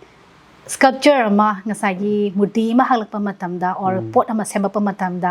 soidana matam changi na so haibidi ko anda changna ngasai awawa potha boina isai ju soidana nganglangani na khanjai ko ado soidana isai ngangba adagi ta basu pamlamgani art pu pamabani na ko ado khwaidi pamjaba khoigi Manipuri isai da ko pamjaba isai ji soidai lerangani khali leiragadi madu amtang mayam da mate amtang khudol tabiram isai ongsak patari to isi hoi isai pamudi am pamjai taseng di fine art sangam da tar ga isai ga tabungi ga na khanjar matam ai matam khar timing khar leirame ko hoi do yam kana haibudi na de tam busna tamna ado aina sum ari bo yam pamjai ko ari mate yani nungsi haibini ninjarubari thamoi nungdahu purani madi nungsi haibini ninjarubari thamoi nungdahu purani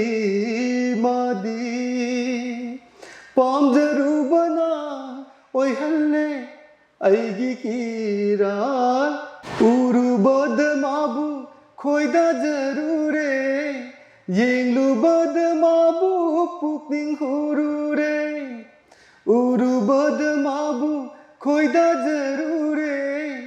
yenglubad mabu pukning hurure thabal da chakli aina ngasi thabal da chakli aina ngasi ningba kaibagi ningamda mairina nungsi haibini ningjarubari thamoi nungdahu purani madi kai lo sinjara yam phasai isai yam haile me ko adu makha ta na taning ki bado ko adu bu program si akakna wa matam oi bani na ko ꯀꯣꯟꯅ ꯃꯇꯥꯡ ꯆꯥꯕ ꯑꯝꯇ ꯇꯥꯖꯔꯒꯦ ꯑꯗꯣ ꯉꯁꯥꯏꯒꯤ ꯁꯤꯒꯤ ꯏꯁꯩꯁꯨ ꯍꯩꯔꯤꯁꯦ ꯑꯩꯈꯣꯏ ꯑꯥꯔꯠꯀꯤ ꯂꯝꯕꯤꯁꯤꯗ ꯑꯩꯈꯣꯏꯒꯤ ꯍꯥꯏꯕꯗꯤ ꯄ꯭ꯔꯦꯛꯇꯤꯁꯀꯨꯝꯕ ꯑꯣꯔ ꯆꯠꯂꯝꯕ꯭ꯔꯥ ꯍꯥꯏꯕꯗꯣ ꯑꯗꯨꯁꯨ ꯈꯤꯇꯪ ꯈꯪꯖꯅꯤꯡꯉꯤꯅꯦ ꯇꯁꯦꯡꯅ ꯑꯩ ꯇꯝꯗꯤ ꯇꯝꯃꯛꯇꯦ ꯇꯝꯃꯛꯇ꯭ꯔꯒꯁꯨ ꯑꯩꯈꯣꯏ ꯏꯆꯦꯁꯦ ꯑꯁꯤ ꯃꯥꯁꯤ ꯕꯤꯁꯥꯔꯀ ꯂꯣꯏꯈ꯭ꯔꯦꯀꯣ ꯏꯁꯩ ꯑꯩꯈꯣꯏ ꯂꯣꯀꯦꯜꯒꯤ ꯁꯨꯝ ꯆꯠꯄ ꯈꯣꯠꯄ ꯇꯧꯕꯗꯣ ꯃꯣꯏꯅ ꯍꯦꯛ ꯌꯨꯝꯗ ꯏꯁꯩ ꯁꯨꯝ ꯁꯛꯄꯁꯦ ꯑꯗꯣ ꯑꯩꯅꯁꯨ ꯑꯗꯨꯝ ꯍꯥꯏꯗꯤ ꯁꯨꯝ ꯇꯣꯏꯅ ꯁꯨꯝ ꯇꯥꯔꯕꯅꯤꯅꯀꯣ ꯑꯗꯒꯤ ꯍꯥꯟꯅꯒꯤꯁꯨ ꯄꯥꯝꯖꯕꯕꯨꯗꯤ ꯑꯗꯨꯝ ꯄꯥꯝꯖꯕ ꯑꯗꯣ ꯃꯌꯥꯝ ꯁꯛꯄꯗꯤ ꯑꯩꯈꯣꯏ ꯗꯗꯥ ꯑꯩꯈꯣꯏ ꯇꯥꯃꯣꯁꯤꯁꯨ ꯃꯥꯁꯨ ꯁꯦꯀꯦꯟ ꯏꯌꯥꯔ ꯐꯥꯎ ꯀꯥꯔꯝꯕꯅꯦꯕꯀꯣ ꯃꯇꯝꯗꯨꯗ ꯑꯗꯣ ꯃꯣꯏꯅ ꯁꯨꯝ ꯁꯛꯄꯗꯨꯗ ꯀꯔꯤ ꯍꯥꯏꯅꯤ ꯑꯁꯨꯝ ꯌꯥꯎꯁꯤꯟꯈꯤꯕ ꯍꯥꯏꯇꯥꯔꯦꯅꯦ ꯁꯨꯃꯥꯏꯅ ꯇꯧꯔꯒ ꯑꯗꯨꯝ ꯇꯧꯔꯛꯄꯅꯤ ꯇꯁꯦꯡꯕꯗ ꯇꯝꯕ ꯈꯣꯠꯄꯗꯤ ꯂꯩꯔꯛꯄ ꯅꯠꯇꯦ ꯌꯨꯝ ꯑꯣꯏꯅ ꯑꯣꯏꯔꯦꯀꯣ ꯏꯁꯩ ꯑꯗꯒꯤ ꯄꯥꯝꯖꯕ ꯑꯥꯔꯠꯀꯤ ꯂꯝꯕꯤꯗ ꯉꯥꯛꯇ ꯑꯣꯏꯅ ꯌꯥꯎꯔꯛꯄꯅ ꯃꯇꯨꯡ ꯏꯜꯂꯒ ꯉꯁꯥꯏꯒꯤ ꯏꯁꯩ ꯑꯗꯣ ꯐꯤꯜꯝꯗꯒꯁꯨ ꯀꯨꯝꯃꯒꯁꯨ ꯑꯗꯨꯝ ꯍꯩꯈꯤꯗꯣꯏꯖꯥꯠꯅꯤꯀꯣ ꯑꯣꯖꯥꯁꯦ ꯑꯗꯨꯗꯤ ꯈꯪꯗ꯭ꯔꯦ ꯑꯗꯨꯗꯤ ꯇꯧꯗ꯭ꯔꯤꯕꯅꯤꯅ ꯑꯗꯣ ꯑꯣꯖꯥ ꯑꯩꯈꯣꯏꯒꯤ ꯍꯤꯔꯝꯁꯤꯗ ꯑꯃꯨꯛ ꯂꯥꯛꯆꯒꯦꯀꯣ ꯁ꯭ꯀꯜꯞꯇꯤꯡ ꯑꯥꯔꯇꯤꯁ ꯑꯃ ꯑꯣꯏꯅ ꯉꯁꯥꯏꯒꯤ ꯁꯤꯟꯐꯝ ꯑꯁꯤꯗ ꯃꯥꯏꯄꯨꯅꯅ ꯄꯨꯕ ꯃꯇꯝꯗ ꯃꯁꯤꯅ ꯑꯩꯒꯤ ꯍꯤꯡꯕꯒꯤ ꯑꯣꯏꯕ ꯌꯥꯔꯦ ꯍꯥꯏꯗꯤ ꯁꯦꯇꯤꯁꯐꯥꯏꯠ ꯑꯣꯏꯔꯅꯤꯅ ꯈꯟꯕ꯭ꯔꯥ ꯍꯥꯏꯕꯗꯣ ꯃꯗꯨꯁꯨ ꯑꯝꯇꯪ ꯈꯪꯖꯅꯤꯡꯉꯦ ꯍꯤꯡꯕꯒꯤꯕꯨꯗꯤ ꯑꯩꯈꯣꯏ ꯂꯧ ꯀꯨꯝꯕ ꯃꯤꯁꯨ ꯑꯗꯨꯝ ꯄꯪꯍꯤꯡ ꯍꯤꯡꯅꯔꯤ ꯀꯣ ꯑꯗꯨꯒ ꯑꯩꯈꯣꯏ ꯑꯥꯔꯇꯤꯁ ꯆꯞ ꯃꯥꯟꯅꯅ ꯑꯩꯈꯣꯏ ꯑꯥꯔꯇꯤꯁꯁꯨ ꯑꯗꯨꯝ ꯀꯃꯤꯁꯟ ꯋꯥꯔꯛ ꯈꯔ ꯂꯥꯛꯄ ꯀꯩꯗꯧꯕ ꯇꯧꯔ ꯍꯤꯡꯕ ꯑꯗꯨꯝ ꯌꯥꯎꯋꯦꯕꯀꯣ ꯑꯗꯨꯕꯨ ꯑꯩꯁꯨ ꯃꯉꯥꯏꯔꯦ ꯑꯩꯈꯣꯏ ꯏꯝꯐꯥꯜ ꯑꯥꯔꯠ ꯀꯣꯂꯦꯖꯇ ꯆꯍꯤ 7 ꯁꯨꯖꯤꯜꯂꯛꯑꯕꯅꯤ ꯄꯨꯔꯛꯏꯁꯦ ꯒꯦꯁ ꯑꯣꯏꯅ ꯏꯁꯥ ꯃꯥꯁꯇꯔ ꯂꯣꯏꯔꯦ ꯑꯗꯩ ꯅꯦꯠ ꯀ꯭ꯂꯤꯌꯔ ꯑꯣꯏꯔꯦ PhD ꯇꯧꯔꯝꯃꯤ ꯁ꯭ꯇꯦꯠ ꯑꯦꯋꯥꯔꯗꯤꯅꯤ ꯁ꯭ꯇꯦꯠ ꯑꯦꯋꯥꯔꯗꯤꯅꯤ ꯑꯗꯣ ꯑꯩꯅ ꯍꯧꯖꯤꯛ ꯂꯩꯔꯤꯕ ꯀꯟꯗꯤꯁꯟꯁꯦ ꯑꯁꯤꯁꯨ ꯍꯤꯡꯗꯤ ꯍꯤꯡꯉꯦꯕ ꯑꯩ ꯍꯤꯡꯕꯕꯨꯗꯤ ꯍꯤꯡꯉꯦꯕ ꯑꯗꯨ ꯑꯣꯏꯔꯒꯁꯨ ꯑꯩꯅ ꯍꯤꯡꯉꯤꯕꯁꯤꯗꯒꯤ ꯈꯔ ꯍꯦꯟꯅ ꯅꯨꯡꯉꯥꯏꯅ ꯑꯩꯅ ꯂꯩꯖꯔꯤꯕ ꯑꯩꯅ ꯇꯧꯖꯔꯤꯕ ꯑꯩ ꯑꯋꯥꯃꯟꯗꯨꯒ ꯆꯥꯟꯅꯅ ꯀꯔꯤꯒꯨꯝꯕ ꯁꯃꯥꯖꯁꯤꯅ ꯁꯣꯁꯥꯏꯇꯤꯁꯤꯅ ꯅꯠꯇ꯭ꯔꯒ ꯑꯩꯈꯣꯏꯒꯤ ꯁꯔꯀꯥꯔ ꯒꯣꯔꯃꯦꯟꯁꯤꯅꯀꯣ ꯑꯁꯤꯅ ꯁꯄꯣꯔꯠ ꯇꯧꯕꯤꯔꯛ ꯇꯥꯔꯒꯗꯤ ꯍꯦꯟꯅ ꯑꯩꯈꯣꯏꯒꯤ ꯅꯨꯡꯉꯥꯏꯕ ꯑꯗꯒꯤ ꯑꯩꯅ ꯍꯦꯟꯅ ꯇꯧꯖꯅꯤꯡꯕ ꯎꯠꯆꯅꯤꯡꯕ ꯑꯩꯅ ꯑꯩꯒꯤ ꯁꯥꯏꯠꯇꯒꯤ ꯇꯧꯖꯅꯤꯡꯕ ꯀꯟꯇ꯭ꯔꯤꯕ꯭ꯌꯨꯁꯟ ꯃꯌꯥꯝ ꯑꯃꯁꯨ ꯂꯩꯌꯦꯕꯀꯣ ꯇꯁꯦꯡꯅ ꯏꯝꯐꯥꯜ ꯑꯥꯔꯠ ꯀꯣꯂꯦꯖꯗ ꯑꯩꯅ ꯇꯥꯛꯆꯅꯤꯡꯕ ꯇꯝꯖꯅꯤꯡꯕ ꯑꯁꯤ ꯄꯣꯠꯁꯦ ꯑꯩ ꯁꯤꯒꯤ ꯂꯝꯕꯤꯗ ꯆꯪꯉꯒ ꯍꯤꯡꯕꯗꯤ ꯍꯤꯡꯉꯤꯕꯅꯤ ꯍꯤꯡꯉꯒꯁꯨ ꯃꯥꯒꯤ ꯑꯗꯨꯒꯤ ꯄꯩꯁꯥ ꯊꯣꯛꯇ ꯌꯥꯗꯕꯅꯤꯅ ꯂꯨꯄꯥ ꯂꯤꯁꯤꯡ ꯊꯥ ꯑꯃꯒꯤ ꯂꯨꯄꯥ ꯂꯤꯁꯤꯡ 5 6 10 ꯄꯤꯕꯗꯨꯅ ꯌꯥꯗꯕꯅꯤꯅ ꯑꯩ ꯑꯃꯗ ꯀꯣꯏꯆꯦꯟ ꯆꯦꯟ ꯑꯃꯗ ꯑꯃꯨꯛ ꯆꯦꯟ ꯑꯃꯗ ꯑꯃꯨꯛ ꯆꯦꯟ ꯍꯤꯡꯅꯅꯕꯒꯤ ꯂꯝꯐꯝꯗꯀꯣ ꯑꯃꯗ ꯆꯦꯟꯕ ꯍꯥꯏꯁꯦ ꯑꯇꯣꯞꯄ ꯂꯝꯕꯤꯗ ꯆꯪꯉꯨꯕ ꯅꯠꯇꯦꯕ ꯑꯩꯒꯤ ꯋꯥꯛ ꯁꯥꯕ ꯈꯣꯠꯄ ꯑꯩꯒꯤ ꯂꯝꯁꯦ ꯂꯣꯏ ꯇꯧꯔꯤꯕ ꯉꯥꯛꯇꯅꯦꯕꯀꯣ ꯑꯗꯣ ꯑꯁꯤꯒꯨꯝꯕꯒꯤ ꯑꯋꯥꯕꯗꯤ ꯂꯩ ꯑꯗꯨꯕꯨ ꯍꯤꯡꯕꯒꯤꯗꯤ ꯑꯗꯨꯝ ꯂꯣꯏꯅ ꯍꯤꯡꯉꯤꯕꯅꯤ ꯑꯩꯈꯣꯏꯁꯨ ꯆꯞ ꯃꯥꯟꯅꯩ ꯑꯩꯈꯣꯏ ꯗꯃꯣꯅ ꯑꯁꯤꯒꯤ ꯋꯥꯛꯁꯤ ꯆꯪꯉꯒ ꯃꯥꯒꯤ ꯑꯁꯤ ꯋꯥꯛꯁꯤ ꯁꯨꯔꯒ ꯑꯩꯈꯣꯏꯁꯨ ꯄꯩꯁꯥ ꯊꯥꯔꯛꯏꯕꯅꯤ ꯑꯩꯈꯣꯏ ꯂꯥꯏꯔꯤꯛ ꯇꯝꯍꯜꯂꯛꯏꯕꯅꯦꯕꯀꯣ ꯑꯗꯣ ꯑꯗꯨꯃꯛ ꯍꯥꯏꯔꯒꯁꯨ ꯑꯩꯅ ꯐꯪꯐꯝ ꯊꯣꯛꯄ ꯑꯩꯒꯤ ꯍꯛ ꯑꯩꯒꯤ ꯑꯙꯤꯀꯥꯔꯗꯨꯗꯤ ꯐꯪꯗꯕ꯭ꯔꯥ ꯍꯥꯏꯅ ꯁꯨꯃꯥꯏꯅꯗꯤ ꯈꯜꯂꯦ ꯃꯗꯨꯒꯤ ꯈꯇꯪ ꯅꯤꯡꯉꯝꯅ ꯍꯥꯏꯗꯤ ꯅꯤꯡꯍꯟꯅꯗꯕ ꯍꯥꯏꯇꯥꯔꯦ ꯃꯗꯨꯗꯤ ꯂꯩꯔꯤ ꯍꯥꯏꯕꯤꯕꯅꯦꯕꯀꯣ ꯍꯥꯏꯕꯗꯤ ꯑꯉꯥꯡ ꯑꯣꯏꯔꯤꯀꯥꯟꯗꯗꯤ ꯇꯧꯅꯤꯡꯉꯝꯕ ꯃꯌꯥꯝꯁꯦ ꯍꯧꯖꯤꯛ ꯃꯦꯗꯥꯝꯅꯁꯨ ꯍꯥꯏꯕꯤꯈꯤꯕ ꯑꯗꯨꯃꯥꯏꯅ ꯇꯧꯅꯤꯡꯉꯤꯕ ꯑꯩꯈꯣꯏꯅ ꯇꯧꯅꯤꯡꯉꯝꯕ ꯃꯌꯥꯝꯁꯤ ꯀꯔꯤꯒꯨꯝꯕ ꯈꯤꯇꯪ ꯃꯨꯠ ꯇꯦꯛꯈꯤꯕ ꯅꯠꯇ꯭ꯔꯥ ꯒꯣꯔꯃꯦꯟꯒꯤ ꯇꯧꯔꯛꯏꯕ ꯀꯩꯅꯣꯁꯤꯗꯒꯤ ꯑꯩꯈꯣꯏꯅ ꯈꯤꯇꯪ ꯌꯥꯅꯤꯡꯗꯕ ꯅꯨꯡꯉꯥꯏꯇꯕ ꯁꯨꯝ ꯇꯣꯏ ꯇꯧꯁꯤꯜꯂꯛꯑꯒꯗꯤ ꯄꯣꯠꯇꯨ ꯃꯤꯁꯤ ꯗꯤꯄ꯭ꯔꯦꯁꯟ ꯆꯠꯂꯛꯏ ꯅꯠꯇ꯭ꯔꯥ ꯑꯗꯨ ꯍꯩꯔꯝꯃꯤꯕ ꯃꯍꯩ ꯃꯌꯥꯝꯗꯨꯁꯨ ꯂꯣꯏꯅ ꯃꯥꯡꯉꯤ ꯀꯔꯤꯝ ꯀꯥꯟꯅꯗꯦ ꯑꯔꯦꯝꯕꯗ ꯂꯣꯏ ꯇꯥꯈꯤꯕ ꯄꯣꯠꯇꯣ ꯑꯗꯨꯅ ꯑꯁꯤꯒꯤ ꯄꯣꯠꯁꯤꯁꯨ ꯈꯤꯇꯪ ꯀꯜꯍꯧꯅꯕ ꯑꯩꯈꯣꯏꯒꯤ ꯒꯣꯔꯃꯦꯟ ꯀꯣ ꯃꯔꯤ ꯂꯩꯅꯕ ꯑꯩꯈꯣই ꯁꯔꯀꯥꯔꯁꯤꯅꯁꯨ ꯁꯤ ꯌꯦꯡꯁꯤꯟꯐꯝ ꯊꯣꯛꯄ꯭रा ꯍꯥꯏꯕꯁꯦ ꯑꯁꯤꯒꯤ ꯄꯣꯠꯁꯤꯅꯦꯕ ꯑꯣꯟꯂꯤ ꯖꯁ ꯑꯩꯒꯤ ꯋꯥꯛꯇꯨ ꯐꯖꯩ ꯍꯥꯏꯔ ꯈꯛꯇ ꯆꯠꯈꯤꯕ ꯅꯠꯇꯕ ꯑꯗꯩ ꯏꯚꯟ ꯑꯩꯅ ꯉꯁꯥꯏ ꯍꯥꯏꯖꯈꯤꯗꯣ ꯑꯩꯅ ꯈꯜꯂꯤꯕ ꯋꯥꯈꯜꯁꯤꯅꯦꯕ ꯑꯩ ꯉꯁꯥꯏ ꯑꯩꯒꯤ ꯋꯥꯛꯇꯨ ꯃꯃꯤ ꯇꯥꯍꯜꯂꯛꯏꯕ ꯄꯣꯠꯁꯦ ꯑꯗꯨꯅ ꯑꯗꯨꯒꯤ ꯋꯥꯛꯇꯨꯁꯨ ꯅꯩꯅꯐꯝ ꯊꯣꯛꯄ꯭रा ꯁꯤꯅꯤ ꯑꯩꯅ ꯍꯪꯖꯅꯤꯡꯉꯤꯁꯦ ꯑꯩꯅ ꯄꯣꯠꯇꯣ ꯑꯗꯨꯒ ꯑꯣꯖꯥ ꯑꯩꯈꯣꯏꯅ ꯉꯁꯤ ꯍꯥꯏꯗꯤ ꯑꯣꯖꯥꯒ ꯎꯅꯕ ꯐꯪꯖꯔꯤꯕ ꯃꯐꯝꯁꯦ ꯑꯩꯈꯣꯏꯒꯤ ꯃꯁꯤ ꯋꯥꯔꯛꯁꯣꯞ ꯃꯐꯝꯁꯦ ꯄꯨꯂꯞꯅ ꯃꯤ ꯀꯌꯥꯃꯨꯛ ꯑꯣꯖꯥꯒꯤ ꯃꯈꯥꯗ ꯊꯕꯛ ꯁꯨꯃꯤꯟꯅꯒꯦ ꯍꯥꯏꯕꯗꯣ ꯑꯗꯨꯁꯨ ꯈꯪꯖꯅꯤꯡꯉꯤ ꯑꯗꯨ ꯃꯄꯥꯟꯗ ꯊꯕꯛ ꯁꯨꯔꯤꯕ ꯑꯩꯈꯣꯏꯒꯤ ꯏꯌꯥꯝꯕ ꯍꯣꯏ ꯍꯥꯏꯕ ꯇꯥꯔꯦꯀꯣ ꯃꯈꯣꯏꯁꯤꯡꯒ ꯋꯥꯔꯤ ꯁꯥꯕꯁꯨ ꯄꯥꯝꯃꯤꯀꯣ ꯑꯗꯣ ꯑꯣꯖꯥꯒ ꯆꯠꯂꯒ ꯑꯃꯨꯛꯇꯪ ꯃꯈꯣꯏꯒ ꯋꯥꯔꯤ ꯁꯥꯔꯨꯁꯦꯅꯁꯨ ꯇꯪ ꯍꯥꯏꯖꯔꯤ ꯌꯥꯏ ꯁꯥꯔꯁꯦ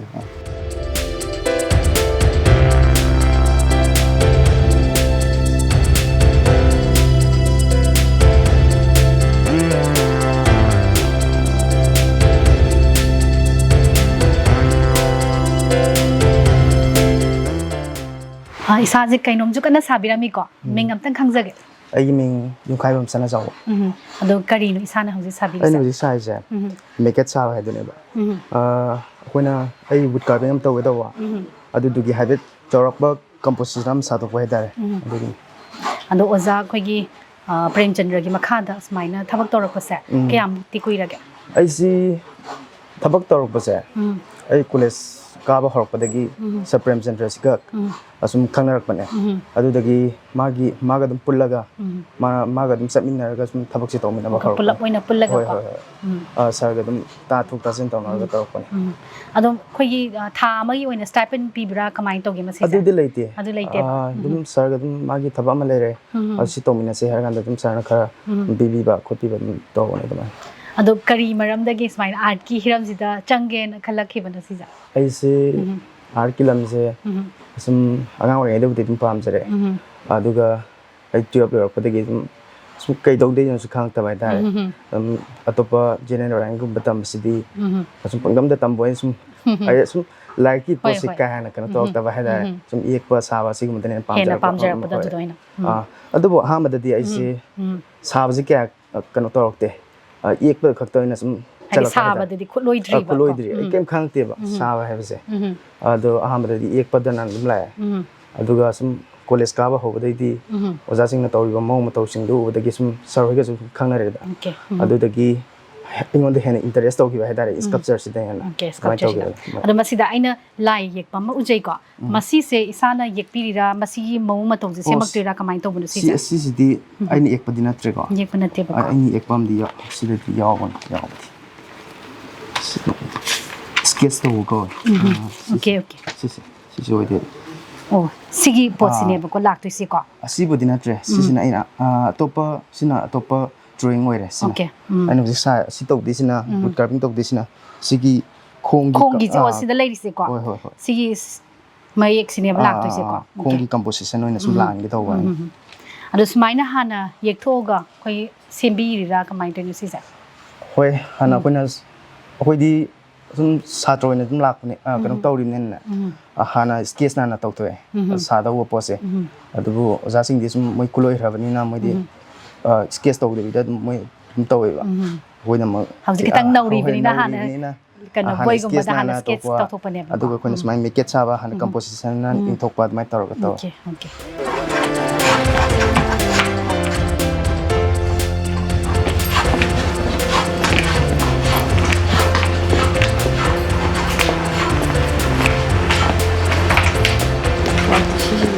ꯀꯟꯅ ꯊꯕꯛꯁꯨ ꯁꯨꯕꯤꯔꯤꯀꯣ ꯃꯃꯤꯡ ꯑꯝꯇꯪ ꯈꯪꯖꯒꯦ ꯑꯩ ꯈꯦꯇ꯭ꯔꯤꯃꯌꯨꯝ ꯒꯅꯁꯌꯥꯝ ꯘꯅꯁ꯭ꯌꯥꯝ ꯀꯣ ꯑꯗꯣ ꯀꯌꯥꯝ ꯀꯨꯏꯔꯒꯦ ꯁꯤꯗ ꯊꯕꯛ ꯁꯨꯃꯥꯏꯅ ꯁꯨꯕꯤꯔꯛꯄꯁꯦ ꯑꯩꯁꯤ 2015ꯗꯒꯤ ꯁꯤꯗ ꯂꯩꯔꯛꯄꯅꯦ 15ꯗꯒꯤꯀꯣ ꯑꯗꯣ ꯀꯔꯤꯅꯣ ꯏꯁꯥꯅ ꯍꯧꯖꯤꯛ ꯁꯦꯝꯕꯤꯔꯝꯃꯤꯁꯦ ꯅꯧꯅꯦ ꯅꯧꯅꯦꯕꯀꯣ ꯍꯤ ꯍꯣꯟꯅꯕ ꯍꯤ ꯅꯧ ꯍꯣꯟꯅꯕ ꯅꯧꯗꯣ ꯑꯗꯣ ꯃꯁꯤ ꯅꯣꯡꯃꯗ ꯑꯗꯨꯝ ꯂꯣꯏꯁꯤꯟꯕ ꯉꯝꯕ꯭ꯔꯥ ꯀꯃꯥꯏꯅ ꯇꯧꯒꯦ ꯃꯁꯤ ꯅꯨꯃꯤꯠ ꯀꯌꯥꯅꯤꯃꯨꯛꯇꯤ ꯆꯪꯒꯦ ꯁꯤ ꯁꯦꯝꯅꯕ ꯍꯣꯠꯅꯕꯗ ꯅꯣꯡꯃꯗ ꯑꯗꯨꯝ ꯑꯩꯈꯣꯏꯅ ꯁꯤ ꯄꯣꯠꯁꯦ ꯃꯀꯣꯛ ꯇꯥꯏꯔꯒ ꯁꯦꯝꯕ ꯌꯥꯎꯋꯤ ꯇꯥꯏꯔꯒꯗꯤ ꯒꯝ ꯀꯟꯕ ꯀꯩꯒ ꯅꯣꯡꯃꯗ ꯉꯝꯗꯦ ꯎ ꯑꯃꯗꯒꯤ ꯁꯠ ꯀꯣꯊꯣꯛꯑꯒ ꯁꯦꯝꯕꯗꯗꯤ ꯅꯣꯡꯃꯗ ꯌꯥꯒꯅꯤ ꯑꯗꯨꯒ ꯎ ꯃꯈꯜꯁꯤꯅ ꯀꯔꯝꯕ ꯑꯣꯏꯗꯣꯏꯅꯣ ꯁꯤꯁꯦ ꯅꯧꯁꯦ ꯑꯌꯥꯝꯕꯅ ꯑꯩꯈꯣꯏ ꯏꯁꯤꯡꯗ ꯁꯤꯖꯤꯟꯅꯕꯗꯗꯤ ꯇꯥꯏꯔꯦꯟꯅ ꯈꯔ ꯀꯜꯂꯦ ꯍꯥꯏꯕ ꯇꯥꯏꯔꯦꯟꯅꯀꯣ ꯑꯗꯨꯅ ꯑꯌꯥꯝꯕ ꯅꯧ ꯈꯨꯗꯤꯡꯃꯛꯁꯦ ꯇꯥꯏꯔꯦꯟ ꯂꯩꯒꯤ ꯅꯧ ꯍꯥꯏꯗ ꯂꯩ ꯑꯗꯨꯁꯨ ꯑꯗꯨꯝ ꯄꯥꯏꯅꯩ ꯃꯈꯜ ꯃꯈꯜ ꯑꯗꯨꯝ ꯑꯗꯣ ꯄꯨꯡ ꯀꯌꯥꯗꯒꯤ ꯂꯥꯛꯄꯤꯒꯦ ꯁꯤꯗ ꯁꯨꯃꯥꯏꯅ ꯊꯕꯛ ꯁꯨꯕꯁꯦ ꯊꯕꯛ ꯁꯨꯕꯁꯤ ꯑꯌꯥꯝꯕ ꯃꯇꯝꯗꯗꯤ ꯆꯥꯛꯆꯥ ꯇꯣꯛꯑꯒ ꯆꯥꯇꯣꯛꯑꯒ ꯍꯟꯕꯗꯤ ꯄꯨꯡ ꯀꯌꯥꯗ ꯍꯜꯂꯤ ꯑꯀꯛꯅꯕ ꯇꯥꯏꯃꯤꯡꯁꯤ ꯂꯩ ꯑꯩꯈꯣꯏ ꯁꯤꯗ ꯑꯀꯛꯅꯕ ꯑꯗꯨꯗꯤ ꯇꯥꯏꯃꯤꯡꯁꯤ ꯂꯩꯇꯦꯕꯀꯣ ꯊꯣꯏꯗꯣꯛꯄ ꯂꯩꯇꯦ ꯍꯥꯏꯗꯤ ꯊꯕꯛ ꯆꯤꯜꯂꯒꯅ ꯈꯔ ꯊꯦꯡꯗꯅ ꯑꯗꯨꯝ ꯁꯨꯕ ꯈꯤꯇꯪ ꯀꯩꯅꯣ ꯔꯤꯂꯦꯛꯁ ꯇꯧꯕ ꯃꯇꯝꯗ ꯑꯗꯨꯝ ꯂꯩꯇꯦ ꯍꯥꯏꯇꯥꯔꯦ ꯍꯥꯏꯗꯤ ꯁꯤꯗ ꯊꯕꯛ ꯁꯨꯔꯛꯄ ꯍꯥꯏꯗꯤ ꯆꯍꯤꯁꯤ ꯑꯗꯨꯝ ꯌꯥꯝꯃꯦꯀꯣ ꯑꯗꯣ ꯀꯃꯥꯏꯅ ꯇꯧꯒꯦ ꯉꯁꯤ ꯐꯥꯎꯕꯗ ꯁꯨꯃꯥꯏꯅ ꯃꯌꯥꯝ ꯍꯥꯏꯗꯤ ꯑꯣꯖꯥ ꯍꯥꯏꯗꯤ ꯄ꯭ꯔꯦꯝꯖꯤꯠ ꯑꯗꯒꯤ ꯑꯣꯖꯥ ꯄ꯭ꯔꯦꯝꯆꯟꯗ꯭ꯔ ꯀꯣ ꯃꯈꯣꯏ ꯃꯌꯥꯝꯒ ꯊꯕꯛ ꯁꯨꯃꯤꯟꯅꯔꯛꯄꯁꯦ ꯀꯃꯥꯏꯅ ꯇꯧꯒꯦ ꯅꯨꯡꯉꯥꯏ ꯅꯨꯡꯉꯥꯏꯕ ꯅꯨꯡꯉꯥꯏꯌꯦ ꯅꯨꯡꯉꯥꯏꯕꯁꯤ ꯌꯥꯝ ꯅꯨꯡꯉꯥꯏ ꯈꯪꯗꯕ ꯈꯨꯗꯤꯡꯃꯛꯁꯦ ꯈꯔ ꯈꯔ ꯈꯪꯉꯛꯄꯗꯒꯤ ꯑꯩꯈꯣꯏꯒꯤ ꯁꯦꯡꯅ ꯑꯉꯥꯡ ꯑꯃꯅ ꯂꯥꯏꯔꯤꯛ ꯄꯥꯕ ꯃꯇꯝꯗ ꯈꯤꯇꯪ ꯈꯪꯕ ꯍꯧꯔꯀꯥꯟꯗ ꯍꯦꯟꯅ ꯄꯥꯅꯤꯡꯕ ꯑꯃ ꯐꯥꯎꯕꯗꯣ ꯑꯗꯨꯃꯥꯏꯅꯁꯨ ꯑꯗꯨꯝ ꯑꯩꯈꯣꯏꯗꯁꯨ ꯊꯣꯛꯑꯦ ꯑꯗꯨꯏ ꯃꯊꯛꯇ ꯁꯤꯗ ꯂꯩꯔꯛꯄꯗꯒꯤ ꯑꯩꯒꯤ ꯇꯥꯃꯣꯒꯤ ꯃꯈꯥꯗ ꯊꯕꯛ ꯁꯨꯔꯒ ꯑꯩꯒꯤ ꯏꯌꯥꯝꯕ ꯀꯤꯁꯟ ꯑꯗꯩꯗꯤ ꯑꯩꯈꯣꯏ ꯇꯥꯃꯣꯅ ꯍꯥꯟꯅ ꯐꯪꯉꯦ ꯃꯊꯪꯗ ꯏꯌꯥꯝꯕ ꯀꯤꯁꯟ ꯐꯪꯉꯦ ꯃꯊꯪꯗ ꯑꯩ ꯑꯃꯨꯛ ꯐꯪꯉꯦ ꯁ꯭ꯇꯦꯠ ꯑꯦꯋꯥꯔꯗ ꯁ꯭ꯇꯦꯠ ꯑꯦꯋꯥꯔꯗ ꯐꯪꯈ꯭ꯔꯦꯕꯀꯣ ꯑꯗꯣ ꯐꯪꯂꯤꯕ ꯁ꯭ꯇꯦꯠ ꯑꯦꯋꯥꯔꯗꯁꯤ ꯀꯔꯝꯕ ꯁ꯭ꯀꯜꯞꯆꯔꯗ ꯑꯣꯏꯔꯤꯅꯣ ꯁꯤꯁꯦ ꯑꯩꯈꯣꯏꯅ ꯐꯪꯈ꯭ꯔꯤꯗꯨꯗꯤ ꯀꯩꯅꯣꯅꯦ ꯋꯨꯠ ꯏꯜꯂꯦ ꯍꯥꯏꯗ ꯑꯃ ꯂꯩꯌꯦꯕ ꯑꯩꯈꯣꯏꯒꯤ ꯎꯕꯥꯛ ꯑꯃ ꯂꯧꯔꯅꯤ ꯃꯃꯥꯒꯤ ꯆꯥꯎꯕ ꯆꯥꯡ ꯑꯩꯈꯣꯏꯅ ꯁꯦꯝꯃꯅꯤꯗꯅ ꯑꯗꯨꯒ ꯎꯒꯤ ꯑꯩꯅ ꯁꯥꯒꯗꯧꯔꯤꯕ ꯄꯣꯠꯇꯨꯒꯤ ꯃꯥꯒꯤ ꯑꯦꯅꯥꯇꯣꯃꯤ ꯎ ꯃꯆꯨꯁꯦ ꯑꯩꯈꯣꯏꯅ ꯀꯂꯦꯛꯁꯟ ꯇꯧꯔꯅꯤ ꯃꯥꯒꯤ ꯃꯄꯥꯗꯣ ꯑꯩꯈꯣꯏꯅ ꯀꯠ ꯇꯧꯊꯣꯛꯑꯒ ꯎꯗꯨꯒ ꯑꯃꯨꯛ ꯐꯛꯇꯣꯛꯑꯒ ꯅꯝꯁꯤꯜꯂꯒ ꯑꯗꯨꯃꯥꯏꯅ ꯇꯧꯕ ꯍꯥꯏꯔꯤꯕ ꯄꯣꯠꯁꯛꯁꯤꯗꯅꯦꯕ ꯁ꯭ꯇꯦꯠ ꯀꯂꯥ ꯍꯥꯏꯗꯤ ꯁ꯭ꯇꯦꯠ ꯂꯦꯚꯦꯜꯗ ꯐꯪꯉꯛꯈꯤꯕꯁꯦꯀꯣ ꯑꯗꯣ ꯁꯨꯃꯥꯏꯅ ꯊꯕꯛ ꯁꯨꯕꯁꯦ ꯅꯨꯡꯉꯥꯏꯁꯨ ꯇꯥꯛꯄꯤꯔꯤꯀꯣ ꯑꯗꯣ ꯁꯦꯟꯐꯝꯒꯤ ꯃꯇꯥꯡꯗ ꯑꯃꯨꯛ ꯂꯥꯛꯆꯒꯦ ꯁꯦꯟꯐꯝꯒꯤꯗꯤ ꯀꯃꯥꯏꯅ ꯇꯧꯏ ꯁꯤꯗ ꯑꯗꯨꯝ ꯆꯠꯈ꯭ꯔꯒ ꯍꯥꯏꯕꯗꯤ ꯌꯨꯝꯒꯤ ꯁꯥꯏꯠꯇꯒꯤꯀꯣ ꯍꯥꯏꯗꯤ ꯑꯗꯨꯝ ꯃꯦꯟꯕꯁꯦ ꯑꯗꯨꯝ ꯀꯣꯟꯅꯕ꯭ꯔꯥ ꯃꯁꯤꯅ ꯍꯥꯏꯕꯗꯣ ꯑꯁꯤ ꯄꯣꯠꯁꯦ ꯑꯋꯥ ꯅꯨꯡꯉꯥꯏꯅꯦ ꯑꯋꯥ ꯅꯨꯡꯉꯥꯏꯅꯦ ꯍꯥꯏꯕꯗꯤ ꯑꯗꯨꯒꯤ ꯄꯣꯠꯇꯨꯃꯛꯇꯣ ꯍꯥꯏꯗꯤ ꯅꯨꯡꯉꯥꯏꯅ ꯑꯗꯨꯝ ꯆꯠꯂꯦ ꯍꯥꯏꯇꯥꯔꯦ ꯇꯧꯕꯇꯕꯨ ꯌꯦꯡꯁꯤꯜꯍꯟꯅꯤꯡꯕ ꯈꯔꯗꯤ ꯂꯩ ꯀꯔꯤꯒꯤꯅꯣ ꯍꯥꯏꯕ ꯃꯇꯝꯗ ꯁꯤ ꯄꯣꯠꯁꯦ ꯑꯩꯈꯣꯏ ꯄꯣꯠꯁꯦ ꯁꯨꯝ ꯁꯣꯠꯊꯔꯛꯄꯒꯤ ꯄꯣꯠ ꯑꯃꯃꯝꯁꯤ ꯎꯕꯁꯦ ꯈꯤꯇꯪ ꯆꯥꯎꯈꯠꯅꯕ ꯁꯔꯀꯥꯔꯒꯤ ꯃꯥꯏꯀꯩꯗꯒꯤ ꯍꯥꯏꯇꯥꯔꯦ ꯁꯨꯃꯥꯏꯅ ꯁ꯭ꯇꯦꯠ ꯑꯦꯋꯥꯔꯗ ꯐꯪꯈ꯭ꯔꯕ ꯀꯥꯡꯕꯨ ꯐꯦꯁꯤꯂꯤꯇꯤꯁꯤ ꯌꯥꯝ ꯋꯥꯠꯂꯦꯕ ꯑꯩꯈꯣꯏꯗ ꯑꯗꯨꯒꯤ ꯄꯣꯠꯇꯨꯁꯨ ꯈꯤꯇꯪ ꯌꯦꯡꯍꯟꯅꯤꯡꯕ ꯍꯥꯏꯕ ꯇꯥꯔꯦꯀꯣ ꯃꯣꯏꯒꯤ ꯁꯥꯏꯠꯇꯒꯤꯁꯨ ꯈꯔ ꯌꯦꯡꯍꯟꯅꯤꯡꯉꯤ ꯊꯥꯒꯠꯆꯔꯤ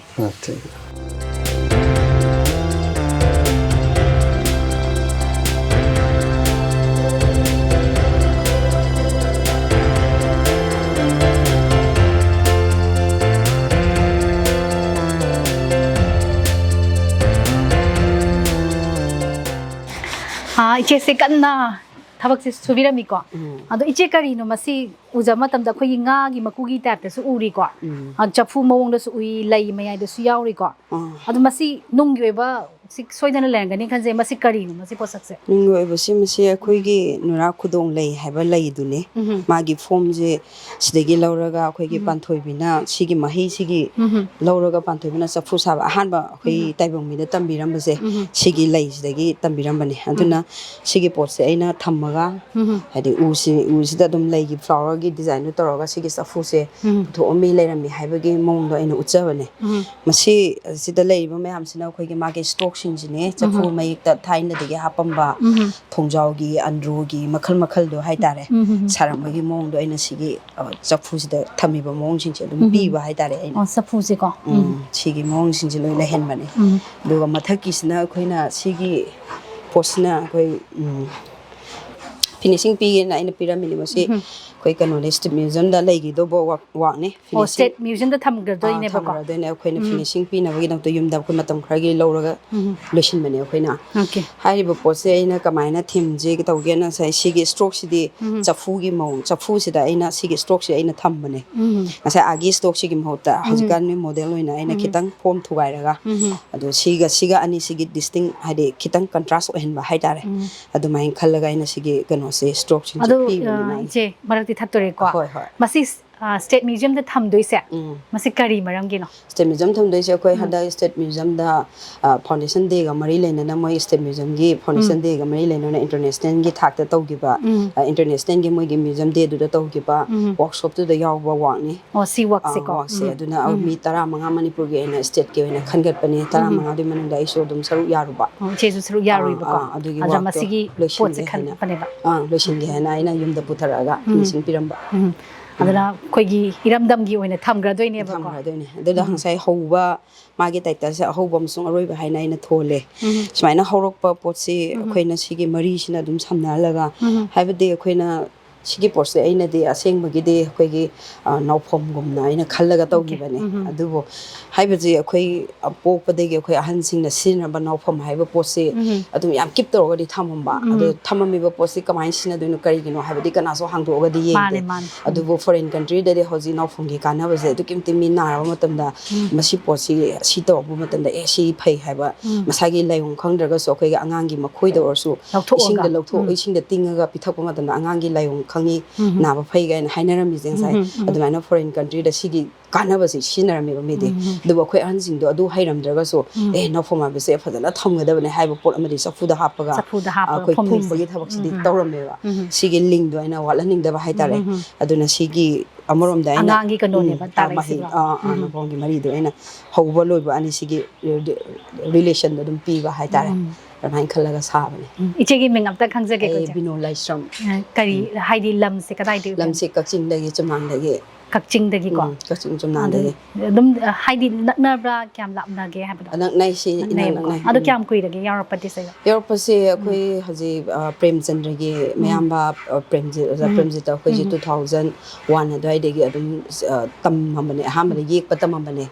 ꯑꯗ ꯃꯅꯤꯄꯨꯔꯒꯤ ꯑꯣꯖꯥꯅ ꯁꯨꯝ ꯁ꯭ꯀꯜꯞꯆꯔꯁꯦ ꯅꯨꯄꯤ ꯄꯥꯛꯅ ꯁꯨꯝ ꯂꯩꯇꯕꯗꯣ ꯇꯧ ꯍꯥꯏꯕꯗꯒꯤꯗꯤ 2001 2 3 ꯑꯗꯨꯋꯥꯏꯗꯒꯤ ꯇꯝꯕꯗ 2008ꯇ ꯑꯩꯗꯣ ꯗꯤꯄ꯭ꯂꯣꯃꯥ ꯏꯝꯐꯥꯜ ꯑꯥꯔꯠ ꯀꯣꯂꯦꯖꯇ ꯂꯣꯏꯕꯅꯦ ꯗꯤꯄ꯭ꯂꯣꯃꯥ ꯀꯣꯔꯁꯇꯨ ꯂꯣꯏꯔ ꯃꯇꯨꯡꯗ ꯑꯩꯈꯣꯏꯒꯤ ꯏꯝꯄꯦꯅꯦꯜ ꯗꯤꯖꯥꯏꯅꯔ ꯑꯣꯏꯅ ꯃꯤꯅꯤꯁꯇ꯭ꯔꯤ ꯇꯦꯛꯁꯇꯥꯏꯜ ꯃꯈꯥꯗ ꯂꯩꯕ ꯑꯗꯨꯕꯨ ꯑꯩꯅ ꯊꯕꯛꯁꯦ ꯗꯤꯒ꯭ꯔꯤ ꯄꯥꯝꯕꯗꯒꯤ ꯍꯟꯗꯛ ꯅꯧꯅ ꯂꯣꯏ ꯗꯤꯒ꯭ꯔꯤ ꯇꯝꯕꯅꯦ ꯏꯝꯐꯥꯜ ꯑꯥꯔꯠ ꯀꯣꯂꯦꯖꯇ ꯗꯤꯒ꯭ꯔꯤ ꯇꯝꯕ ꯃꯇꯝꯗ ꯑꯃꯨꯛ ꯄ꯭ꯔꯦꯝꯆꯟꯗ꯭ꯔꯅ ꯑꯃꯨꯛ ꯇꯥꯛꯄꯅꯦ ꯑꯩꯈꯣꯏꯒꯤ ꯑꯣꯖꯥ ꯑꯣꯏꯅ ꯃꯥꯅ ꯇꯥꯛꯄꯁꯦ ꯐꯖꯅ ꯇꯥꯛꯑꯦ ꯑꯩꯈꯣꯏꯗ ꯍꯥꯏꯗꯤ ꯑꯩꯈꯣꯏꯅ ꯁꯤ ꯄꯣꯠꯁꯤꯃ ꯑꯩ ꯁꯥꯕ ꯄꯥꯝꯃꯦꯅ ꯈꯜꯂꯦꯅꯦ ꯑꯗꯣ ꯃꯥꯗꯤ ꯁꯥꯗꯣꯏꯕ ꯄꯣꯠꯁꯦ ꯑꯩꯈꯣꯏꯗ ꯗꯥꯏꯔꯦꯛ ꯗꯦꯃꯣ ꯇꯧꯕ ꯍꯥꯏꯇꯥꯔꯦ ꯎꯠꯂꯒ ꯁꯤꯅꯤ ꯑꯥꯔꯃꯦꯆꯔ ꯀꯃꯥꯏꯅ ꯊꯦꯛꯅꯤ ꯁꯤꯅ ꯑꯃꯨꯛ ꯎ ꯂꯩꯔꯦꯅꯦꯀꯣ ꯄꯥꯛꯅ ꯁꯥꯔꯒ ꯑꯩꯈꯣꯏ ꯀꯥꯁꯇꯤꯡ ꯇꯧꯕ ꯀꯩꯗꯧꯕ ꯂꯩꯌꯦꯕ ꯑꯗꯨꯝꯕ ꯃꯈꯩꯁꯤꯗ ꯐꯖꯅ ꯇꯥꯛꯄ ꯑꯣꯖꯥꯁꯦ ꯍꯥꯏꯗꯤ ꯃꯥ ꯂꯩꯕꯅꯤꯅ ꯑꯩꯈꯣꯏ ꯁꯥꯇ꯭ꯔꯁꯤꯡꯁꯨ ꯐꯖꯅ ꯂꯥꯛꯑꯦ ꯁꯥꯇ꯭ꯔꯁꯤꯡꯁꯦ ꯍꯥꯏꯗꯤ ꯇꯝꯕꯨ ꯇꯝꯅꯤꯡꯉꯗꯤ ꯑꯍꯟ ꯑꯉꯥꯡ ꯈꯥꯏꯗꯦ ꯈꯥꯏꯗꯦꯕꯀꯣ ꯑꯗꯨꯃꯥꯏꯅ ꯑꯩꯁꯦ ꯇꯝꯃꯦꯕꯀꯣ ꯑꯗ ꯃꯥꯅ ꯇꯥꯛꯄꯤ ꯑꯗꯨꯃꯥꯏꯅ ꯇꯥꯛꯄ ꯃꯇꯝꯗ ꯖꯁ ꯑꯣꯖꯥ ꯑꯃ ꯑꯣꯏꯅ ꯌꯥꯝ ꯄꯔꯐꯦꯛ ꯑꯣꯏꯕ ꯑꯣꯖꯥꯅꯦ ꯑꯗꯨꯕꯨ ꯃꯥ ꯉꯁꯤꯐꯥꯎꯗ ꯚꯤꯖꯤꯇꯤꯡ ꯑꯣꯏꯅ ꯂꯩꯕꯁꯤꯗꯤ ꯅꯨꯡꯉꯥꯏꯇꯕꯗꯤ ꯐꯥꯎꯋꯦꯀꯣ ꯑꯗꯨꯃꯥꯏꯅ ꯉꯁꯥꯏ ꯇꯥꯛꯏꯕ ꯀꯩꯗꯧꯏꯕ ꯃꯌꯥꯝꯁꯦ ꯃꯥꯗꯤ ꯑꯗꯨꯃꯥꯏꯅ ꯑꯣꯖꯥꯁꯤꯡꯁꯤꯅ ꯑꯩꯈꯣꯏꯗ ꯁꯥꯇ꯭ꯔꯁꯤꯗ ꯀꯃꯥꯏꯅ ꯇꯥꯛꯀꯅꯤ ꯀꯩꯗꯧꯅꯤ ꯍꯥꯏꯕꯁꯤ ꯐꯖꯅ ꯇꯥꯛꯄꯤꯕ ꯍꯥꯏꯇꯥꯔꯦꯅꯦ ꯁꯨꯃꯥꯏꯅ ꯇꯧꯔꯒ ꯁꯤ ꯇꯧꯔ ꯖꯁ ꯁꯤꯒꯤ ꯁ꯭ꯇ꯭ꯔꯣꯛꯁꯤꯃ ꯑꯩꯅ ꯄꯤꯒꯦ ꯍꯥꯏꯔꯁꯨ ꯁꯤ ꯁꯨꯃꯥꯏꯅ ꯇꯧꯔꯒꯗꯤ ꯐꯖꯅꯤ ꯑꯗꯨꯃꯥꯏꯅ ꯑꯩꯈꯣꯏꯅ ꯈꯪꯗꯕ ꯄꯣꯠꯇꯣ ꯑꯗꯨ ꯐꯖꯅ ꯑꯗꯨꯝ ꯇꯥꯛꯄꯤꯕ ꯑꯗꯨꯒꯨꯝꯕ ꯑꯣꯖꯥ ꯑꯃꯅꯤ ꯑꯁꯤꯒꯨꯝꯕ ꯑꯣꯖꯥꯁꯦ ꯑꯗꯨꯝ ꯐꯖꯅ ꯃꯄꯨꯡ ꯐꯥꯅ ꯍꯥꯏꯗꯤ ꯀꯣꯂꯦꯖꯇꯨꯗ ꯊꯝꯕꯤꯔꯒꯗꯤ ꯍꯦꯟꯅ ꯃꯥꯅꯦ ꯅꯨꯡꯉꯥꯏꯒꯗꯕꯅꯦꯕꯀꯣ ꯍꯦꯟꯅ ꯐꯕ ꯁꯥꯇ꯭ꯔꯁꯨ ꯃꯌꯥꯝ ꯊꯣꯛꯀꯅꯤ ꯍꯥꯏꯅ ꯈꯜꯂꯦ ꯁꯨꯃꯥꯏꯅ ꯊꯥꯒꯠꯆꯔꯤ ꯏꯆꯦ ꯊꯦꯡꯛ ꯌꯨ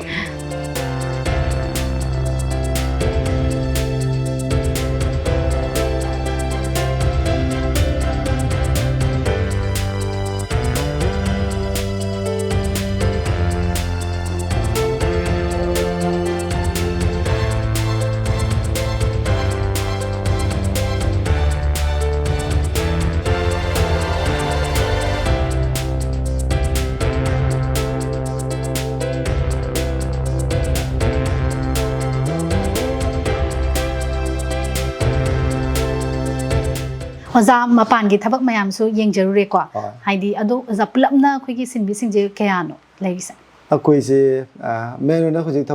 ꯊꯕꯛ ꯁꯨꯔꯤꯁꯤꯀꯣ ꯑꯩꯈꯣꯏ ꯑꯩ ꯑꯃ ꯑꯗꯨꯝ ꯀꯣꯂꯦꯖ ꯆꯠꯊꯣꯛ ꯆꯠꯁꯤꯟ ꯑꯩꯒꯤ ꯊꯕꯛꯀꯤ ꯑꯗꯨꯝ ꯂꯩꯖꯔꯦꯀꯣ ꯄꯤ ꯑꯩꯆ ꯗꯤ ꯇꯧꯕꯒꯤ ꯐꯪꯉꯛꯄ ꯃꯇꯝ ꯑꯁꯤꯗ ꯑꯗꯨꯝ ꯁꯨꯕꯀꯣ ꯑꯗꯒꯤ ꯃꯦꯟ ꯑꯣꯏꯅ ꯑꯩꯈꯣꯏ ꯇꯥꯃꯣ ꯂꯩꯔꯦꯀꯣ ꯄꯨꯂꯞ ꯒꯥꯏꯗ ꯇꯧꯔꯒ ꯂꯩꯔꯤꯁꯦ ꯑꯗꯒꯤ ꯑꯩꯈꯣꯏ ꯏꯅꯥꯎ ꯒꯅꯁꯌꯥꯝ ꯑꯗꯒꯤ ꯀꯤꯁꯟ ꯀꯣ ꯑꯩꯈꯣꯏ ꯀꯤꯁꯟ ꯑꯗꯒꯤ ꯑꯩꯈꯣꯏ ꯁꯤꯗ ꯑꯩꯈꯣꯏ ꯁꯥꯇ꯭ꯔ ꯑꯃꯁꯨ ꯑꯩꯒꯤ ꯁꯥꯇ꯭ꯔ ꯑꯟꯗ꯭ꯔꯣꯗꯒꯤ ꯁꯥꯇ꯭ꯔ ꯑꯃꯁꯨ ꯌꯥꯎꯔꯤ ꯁꯅꯥꯖꯥꯎꯕ ꯍꯥꯏꯅ ꯁꯤꯗ ꯃꯥꯁꯨ ꯑꯗꯨꯝ ꯃꯔꯛ ꯃꯔꯛꯇ ꯑꯗꯨꯝ ꯂꯥꯛꯄ ꯀꯣ ꯁꯤꯃꯛꯇ ꯄꯔꯃꯅꯦꯟ ꯑꯣꯏꯅ ꯊꯕꯛ ꯁꯨꯔ ꯂꯩꯕꯗꯤ ꯅꯠꯇꯦ ꯂꯝꯗ ꯂꯥꯛꯄꯅꯤꯅ ꯑꯗꯨꯝ ꯁꯨꯕ ꯍꯥꯏꯅ ꯑꯗꯨꯝ ꯁꯨꯔꯤꯅꯤ ꯀꯣ ꯁꯤꯗꯁꯨ ꯑꯗꯨꯝ ꯃꯥꯒꯤ ꯋꯥꯛꯁꯨ ꯑꯗꯨꯝ ꯂꯩꯌꯦꯕꯀꯣ ꯁꯨꯔꯒ ꯃꯥꯁꯨ ꯑꯗꯨꯝ ꯌꯥꯎꯏ ꯑꯗꯒꯤ ꯑꯩꯈꯣꯏ ꯁꯨꯕꯥꯁ ꯍꯥꯏꯅ ꯑꯩꯈꯣꯏ ꯏꯃꯥꯟꯅꯕ ꯑꯃꯁꯨ ꯃꯥꯁꯨ ꯌꯥꯎꯔꯤ ꯑꯩꯈꯣꯏ ꯄꯨꯟꯅ ꯑꯩꯅ ꯈꯟꯕꯗ ꯑꯩꯈꯣꯏ 5-6 ꯍꯥꯏꯇꯥꯔꯦꯅꯦ ꯁꯨꯃꯥꯏꯅ ꯑꯗꯨꯝ ꯁꯨꯏ ꯑꯗꯨ ꯃꯦꯟ ꯑꯣꯏꯅ ꯁꯨꯔꯤꯕꯗꯤ ꯑꯩꯈꯣꯏ 4ꯒꯨꯝꯕꯒꯤ ꯆꯥꯡꯁꯦ ꯑꯁꯤꯅ ꯃꯄꯨꯡ ꯑꯣꯏꯅ ꯁꯨꯝ ꯁꯨꯔ ꯂꯩꯕ ꯑꯇꯩ ꯃꯤꯗ ꯃꯥ ꯐꯪꯉꯀꯥꯟꯗ ꯁꯨꯝ ꯂꯥꯛꯄ ꯑꯗꯒꯤ ꯑꯩꯈꯣꯏꯅ ꯁꯨꯝ ꯑꯦꯄ꯭ꯔꯤꯁꯤꯌꯦꯠ ꯇꯧꯕꯤꯕ ꯍꯥꯏꯇꯥꯔꯦ ꯃꯣꯏꯅ ꯄꯥꯝꯖꯕꯗꯣ ꯑꯩꯈꯣꯏꯅꯁꯨ ꯑꯗꯨꯝ ꯂꯥꯛꯑꯣ ꯇꯧꯑꯣꯅꯀꯣ ꯑꯗꯨꯝ ꯇꯧꯕ ꯑꯗꯨꯃꯥꯏꯅ ꯑꯗꯨꯒ ꯑꯣꯖꯥ ꯑꯩꯈꯣꯏꯒꯤ ꯊꯧꯔꯝ ꯑꯁꯤ ꯂꯣꯏꯁꯤꯟꯗ꯭ꯔꯤꯉꯩ ꯃꯥꯡꯑꯣꯏꯅꯅꯀꯣ ꯑꯔꯣꯏꯕꯗ ꯑꯣꯖꯥꯒꯤ ꯁꯥꯏꯠꯇꯒꯤꯀꯣ ꯑꯩꯈꯣꯏꯒꯤ ꯑꯣꯖꯥꯅ ꯆꯪꯁꯜꯂꯤꯕ ꯍꯤꯔꯝ ꯑꯁꯤꯗ ꯁꯣꯏꯗꯅ ꯍꯥꯏꯗꯤ ꯁꯤꯒꯤ ꯍꯤꯔꯝꯁꯤꯗ ꯆꯪꯖꯅꯤꯡꯕ ꯁꯤꯒꯤ ꯂꯥꯏꯟꯁꯤꯗ ꯇꯝꯅꯤꯡꯕ ꯁꯣꯏꯗꯅ ꯃꯤꯑꯣꯏꯁꯤꯡ ꯂꯩꯔꯝꯒꯅꯤꯅ ꯈꯟꯖꯩꯀꯣ ꯃꯈꯣꯏꯁꯤꯡꯗ ꯑꯣꯖꯥꯒꯤ ꯁꯥꯏꯠꯇꯒꯤ ꯋꯥꯍꯩ ꯈꯔꯗꯪ ꯐꯣꯡꯗꯣꯛꯄꯤꯔꯝꯃꯨ ꯍꯣꯏ ꯇꯁꯦꯡꯕꯗꯤ ꯍꯧꯖꯤꯛ ꯇꯧꯅꯔꯤꯁꯦ ꯑꯗꯨꯅꯤ ꯂꯥꯏꯔꯤꯛ ꯈꯤꯇꯪ ꯍꯩꯔꯦ ꯃꯦꯇ꯭रिꯛ ꯄꯥꯁ ꯇꯧꯔꯦ ꯃꯦꯇ꯭ꯔꯤꯛꯇ ꯐꯥꯔꯁ ꯄꯣꯖꯤꯁꯟ ꯌꯥꯎꯔꯦ 12ꯇ ꯐꯥꯔꯁ ꯄꯣꯖꯤꯁꯟ ꯌꯥꯎꯔꯦ ꯍꯥꯏꯗꯤ ꯍꯦꯛꯇ ꯀꯔꯤ ꯍꯥꯏꯅꯤ ꯗꯣꯛꯇꯔ ꯇꯝꯕ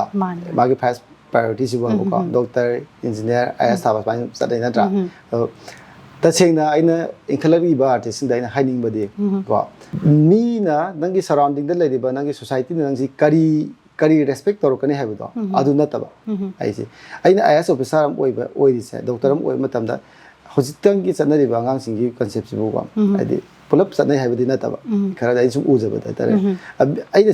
सी तौरकान मिन आइना कायम रेस्पेक्ट तौबिरकनी हाइब पोसे असिदो न सुम चटपा हाइ तारे मसागी अनिंग अपाम चटप नतबा अदुमाना दो आर्टिस्ट अम ओइ तारगदि असिगी पोछि फजना अंडरस्टैंड तौरगा इसाना इसाबु मसा खंगजरगा आइगी फीलिंग्स आइगी इमोशन कइ पुलप खंगा मतुंग सिदा आइना फजना अदुगी लंबिदु फजना खोंगदाबा इमोशनली लाइक पा हाइबसिदबु सिंसियरली हाइबमसु याम दरकार तारे नत्रा आर्टिस्ट अम ओइना आई लौनंबा नत्रा सजा थुमजा तौबगी दरकार सु तादे मरिसु लेनेदे सिदि किदंग tongal hai tare ne mayam dagi ai gi mot di tongan brain khalle bako kida taunari ba no sidagi de aduga wak ama saba matam da natragana suba yek pa matam da aina mi amagi heta copy kok toksin bagi wa na tabako tamapagi di akoina copy to wa khopa si tamako di lo yaw nga tani adu bai kretu wa mu sura matam da di poti ta seng emotionally ai yamna sincere oina thabu sum da ka ta ta tar ga di ai gi wa ka ai ge connection supang phang mari sure le na roi bako adu aina sari ba wa sida mayam na medam na ubiri ba mahau phangbiri ba mahau dumak sap manana aina feel toroga sagi bagi ne ba wa sida aduna akoi artism mulai ama sabna taga yek patara gadi sincere oiba ko yamna sincere oina yamna thamoi sengna toba ma darka ta hena thamde ne thaga chiri oza haibdi ozagi achinba matam kaya ama kaithok piraga ko asi koi smaina unaba phangba si ko amuka hanasu ozabu thaga chiri aduga ozagi tungi punsida lakadori ba ozana tawningba ande thabak thoram singda ko haidi na da yektana hena mai pakna miyamgi seva tobirako amadi hena afaba oirashnu haina wish tawjari thank you once again impact tv bu su thagat sare gi bagi dagi thagat chari impact tv na paringaina sandok chaba khaminasi manipur gi thoram ngasidi matang asida loishina bai tanja du logjage mathangi episode ta anuba miyoy amu puduna lakjage ngasi gi oinadi mayam punnamakti kaina methang chari pina virasi